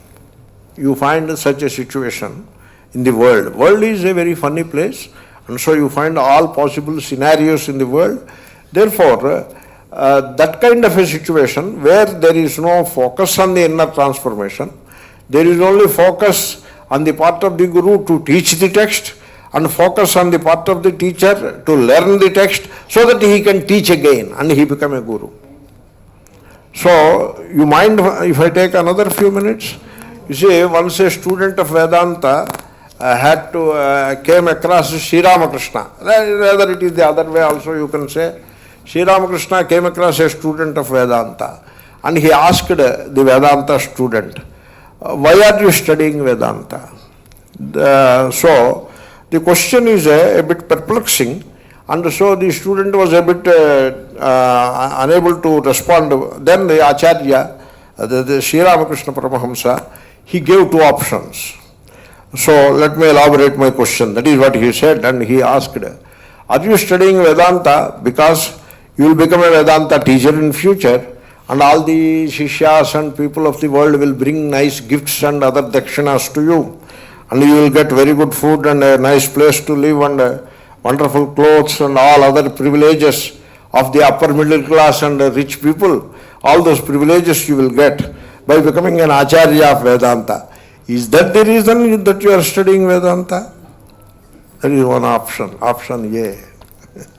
Then or, option B, you want to gain that inner transformation of the consciousness which is worldly has to be transformed into a spiritual consciousness, the consciousness of spirituality. Is that transformation is the goal of studying Vedanta? Are you studying Vedanta for what? So, suppose you are studying Vedanta for the second one, then you are likely to miss many advantages of the first one. That is also possible. So, be careful. So, therefore, when Vedanta study becomes that kind of a ritualistic, and gurus teach and students learn to become again teachers of Vedanta, and they pat their back saying that we are preserving the tradition, we are taking the tradition forward, and so such great expressions can give us a lot of consolation to fill the gap of not learning any real Vedanta. So this also can happen, and it happens in the society. It happens all the time. So society follows Murphy's law most of the time. A thing can go wrong, then it goes wrong. So therefore, this kind of a psychological dependence, in that situation, where there is no inner transformation, only there is teaching. Teacher and student are, guru and shishya are there, very much in their place. Shishya remains a shishya for the life. They have decided that they are the shishyas for life. They have decided because that is very convenient, you know. And the guru is of course a guru for the life. Therefore, this is what is called Gurudam. And this has entered Vedanta circles very much, in a big way it has entered. And so, this is what my friend Dr. Sharmaji told me, be frank and you go ahead and speak. So, therefore, This is the occasion when I wanted to say that the students of Vedanta should not have psychological dependence upon the Guru. When they are not learning Vedanta, only they are studying it, repeating it, reciting it, writing notes and becoming a very scholarly, accumulating all that knowledge, but not really learning. That is not learning. Accumulation of knowledge is not learning. So, learning is altogether a different cup of tea. Therefore, when the students do not learn, they accumulate knowledge but they do not learn, they start depending upon the Guru psychologically. And it happens the other way also. The Guru also depends upon the Shishyas psychologically. Therefore, like it is said, East is East and West is West kind of thing. Guru remains Guru, Shishya remains Guru, Shishya. Guru depends upon Shishya psychologically. Shishya depends upon Guru psychologically. And then there is a mutual exploitation also. This is a very dangerous trend that is there in the society. I am not talking of some imagined thing. It is very much there. Not only there, it is prevalent also unless you take a great precaution. So I only suggest to the students of Vedanta, why should I suggest like this? Why should I go against the established norms of public address and the normal way of things, and go beyond that and suggest this? Why should I do that? What is the thing that makes me speak in this way? That is my love for the students of Vedanta. That is it is a labor of love and nothing else. Having come to study Vedanta, I don't want you to go astray. I want you to get the best of the teaching and the instruction. And so your life must be transformed. That inner transformation is the watchword, that is the benchmark. Without that, the whole blessed thing has the tendency to degenerate into Gurudom. Please don't allow that to happen. You please take every single precaution in that direction. So learn Vedanta, not accumulating knowledge is not learning Vedanta. It is not like calculus or something else. So learn it like an instruction, the example I have given. You learn it, and a study of Vedanta should not make you depend upon the Guru psychologically, and don't allow the Guru to exploit also. So, as Shivanayji told about the Guru's Lakshanam, or some other speakers so the trappings of Gurudom should be totally avoided, and the students of Vedanta should not focus on the persona of the Guru. They should focus on the instruction only, and remember the Shankara's advice, Shastracharyopadesham. I hope I have made a point clear. I could use a lot more time to explain it in much greater detail, but enough is enough. Thank you all for making this function a great success. And once again I thank Sri Advaita Academy for giving this award to this Swami. Harihi Om Tat Sat, Shri Krishna Arpanamastu.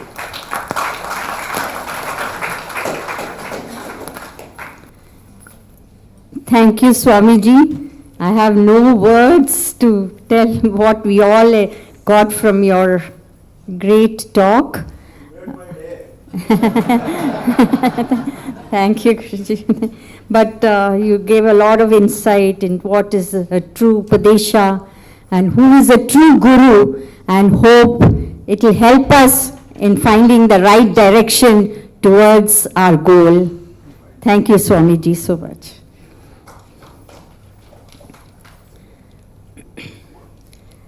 Now we come to the close of the ceremony today. I request Wisdom Foundation member Suresh Ji, who is an eloquent and veracious speaker, to conclude the day with the vote of thanks.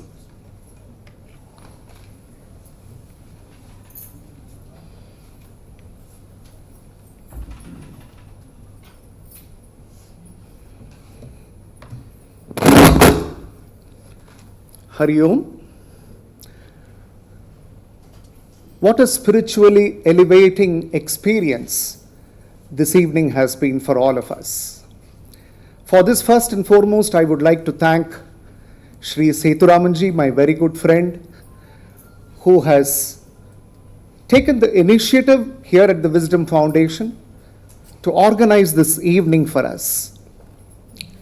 Akashat patitam toyam yathagacchati sagaram sarvadeva namaskaraha keshavam pratigacchati, says our immortal spiritual wisdom. And therefore, friends, it may not be inappropriate for me to refer this evening to a spiritual seeker called Ibn Shirazi, a Sufi seeker of the truth. Those days, Ibn Shirazi was told, you must go to Egypt. There are two beautiful monks there who are always steeped in meditation. You must go and meet them.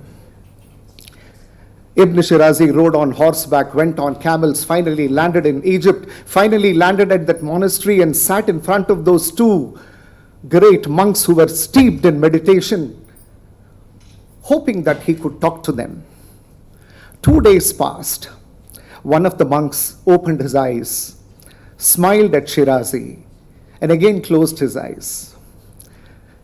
Shirazi persisted. The next day, one of the monks again opened his eyes, and this time Shirazi was quick. He said, "Sir, I have come from very far.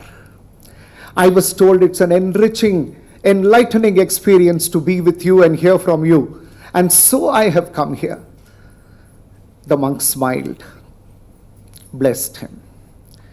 Now Shirazi said, "Sir, can you tell me something which I can carry back home?" And then the monk spoke. The monk said, "Shirazi, life is brief. Do not waste your time doing this and that. See that you spend your time in the company of the great who not only speak wisdom but who also represent wisdom." Shiraji folded his hands and came back. I think Mr. Sethuraman this evening has given us, each one of us, an opportunity to be with people who not only speak wisdom but who also represent wisdom.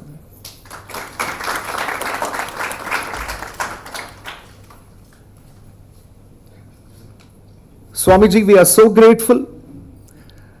Swami Tattvavidananda ji. Imagine somebody writing a dissertation for his PhD on the Vedas and getting a gold medal,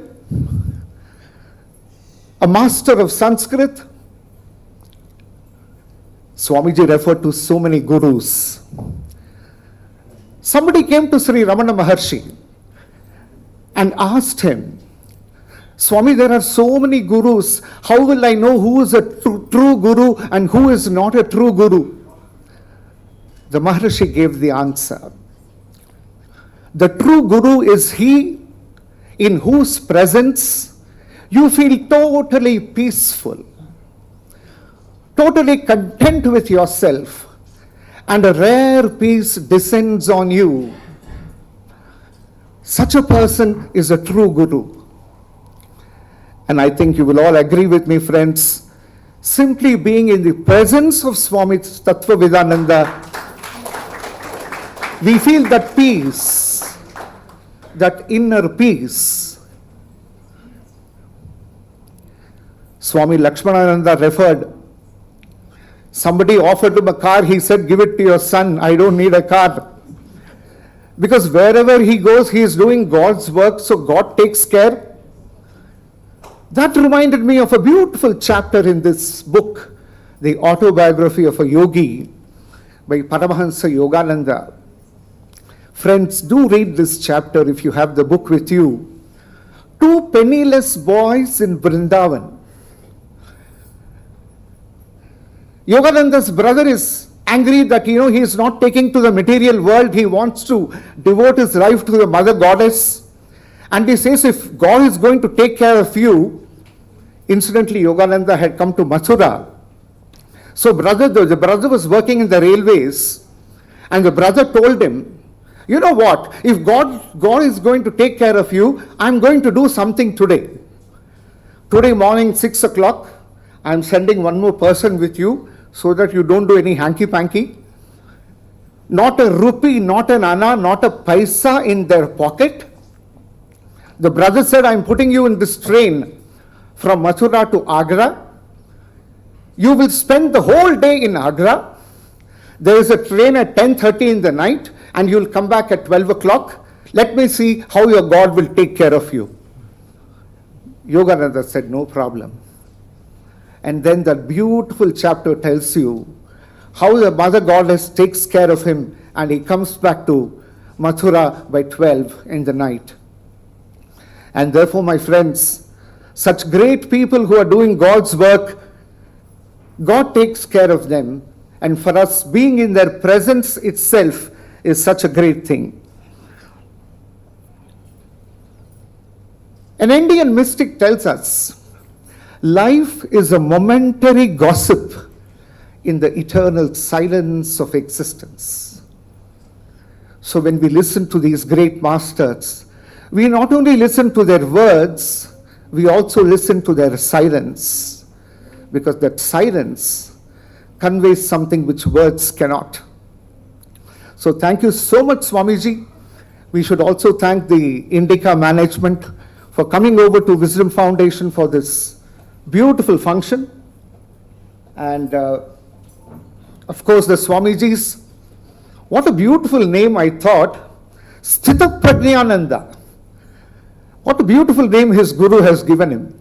I was wondering why we don't name our children when a child is born at home. Why don't we name him Sthita Prajna? Maybe we are afraid he may take to the mystic path. But what a beautiful name, Sthita Prajnananda, Sadashivananda, and of course Swami Lakshmanananda, who spoke in beautiful Telugu. And he spoke from the heart. And absolute spiritual magnetism at Wisdom Foundation this evening. Absolute spiritual magnetism. So our respectful thanks and pranams to all the Swamijis, to our own Guru Sri Vinayji, who keeps us on the path of wisdom, as it were, and renunciation in action is what the message of Wisdom Foundation is. And thank you, Guru Vinayji, for your message. And Dr. Nagaraj, Sri Srinivas, Dr. Anuradha, Sai Ramji, and Vidyaji, who spoke so well. And her Guru told us that the teaching is more important than the teacher. Because the Guru is someone like a finger pointing to the moon. And we must remember that the finger is not the moon. And so she said, the teaching and not the teacher. And the entire Wisdom Parivar, who have put together this beautiful function. It's so wonderful to see this beautiful hall of ours packed with spiritual seekers. So much so that few of them have to sit on the floor, of course on a carpet. Many of us can't do that. And therefore the beautiful evening, and of course the invocation which was given, I always tell the wrong name, Srimati Shamala Ravi, who took us to the world of Srimati M.S. Subbalakshmi when she sang that the hymn, the prayer. All in all, a function that will be remembered for times and times to come. To keep reminding us the true purpose of life. That the only question which is relevant for each one of us is, who am I? Who am I? Hari Om, and thank you very much.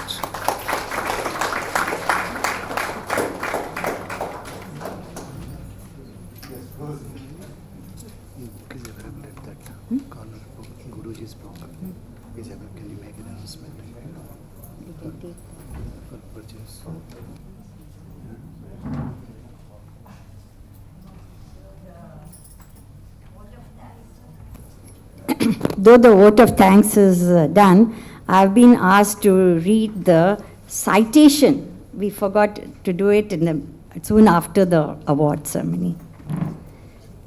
It is our privilege and honor to recognize your spiritual guidance to us as a recipient of Grateful to Guru's Award for the year 2024. Our pranams to you.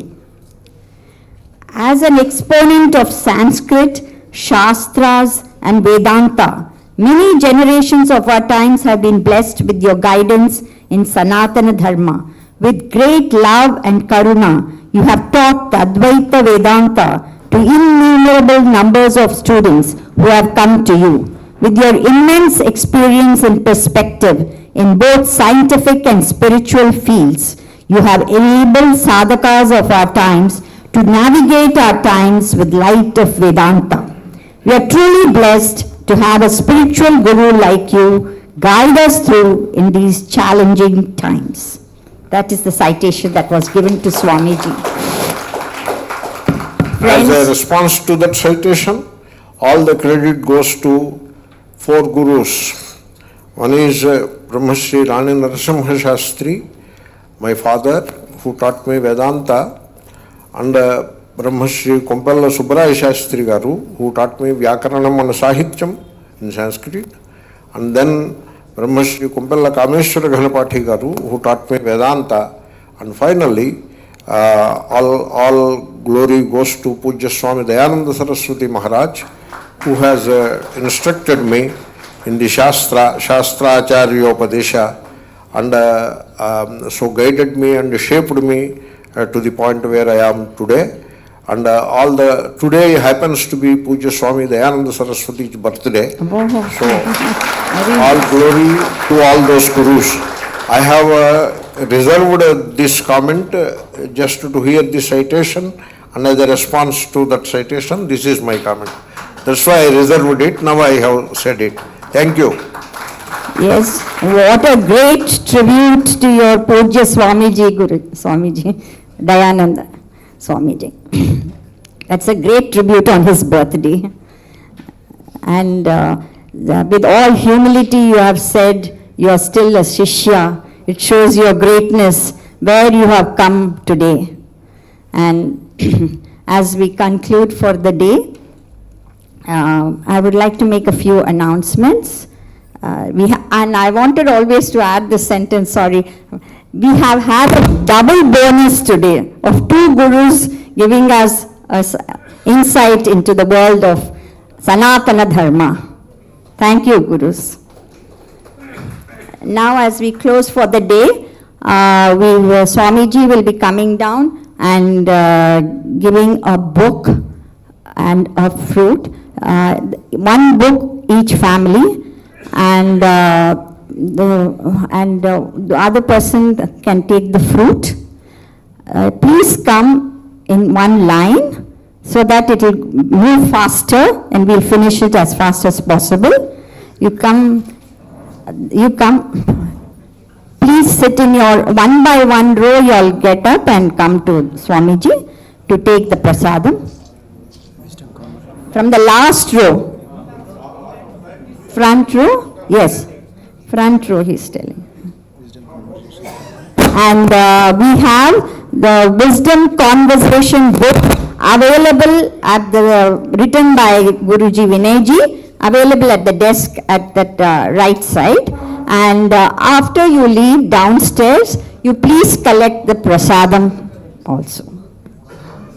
Thank you, everyone. Thank you one and all for being here. Thank you.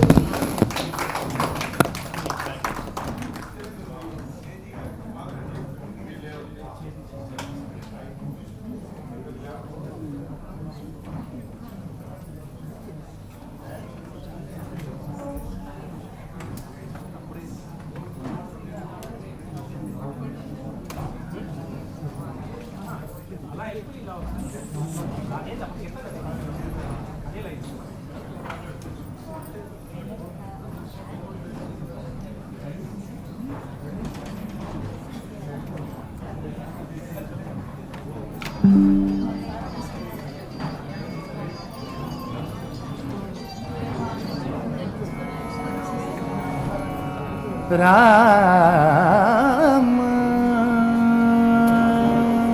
I request everyone to please be seated. Please come one row after the other so that there will not be any confusion. One row after the other, please.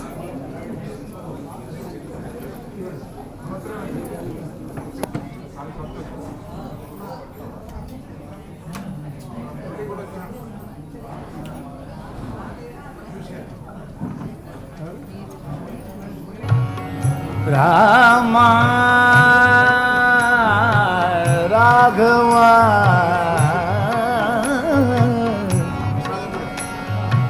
Krishna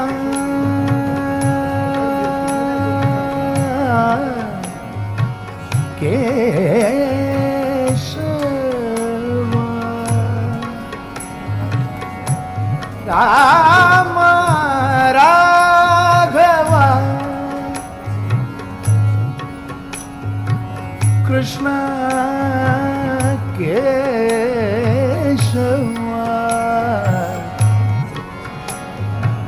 Rama Raghava Prabhu Rama Raghava Rama Raghava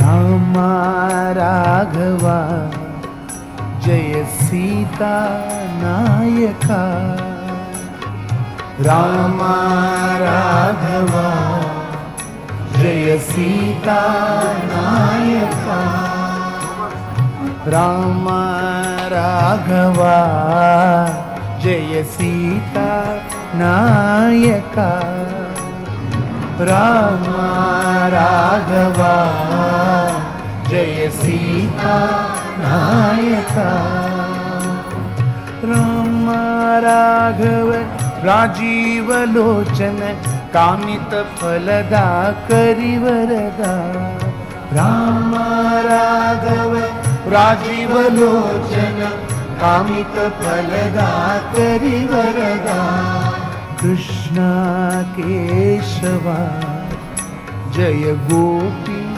Madhava Krishna Keshava Jaya Gopi Madhava Krishna Keshava Jaya Gopi Madhava Krishna Keshava Jaya Gopi Madhava Krishna Keshava Ambujalochana Vanchita Phaladaya Duvarada Krishna Keshava Ambujalochana Vanchita Phaladaya Duvarada Rama Raghava Jaya Sita Nayaka Rama Raghava Jaya Sita Nayaka Rama Raghava Rajiva Lochana Kamita Phalada Karivarada Rama Raghava Rajiva Lochana Kamita Phalada Karivarada Krishna Keshava Jaya Gopi Madhava Krishna Keshava Jaya Gopi Madhava Krishna Keshava Jaya Gopi Madhava Krishna Keshava Jaya Gopi Madhava Krishna Keshava Ambujalochana Vanchita Phaladaya Duvarada Krishna Keshava Ambujalochana Vanchita Phaladaya Duvarada Rama Raghava Jaya Sita Nayaka Rama Raghava Sita Nayaka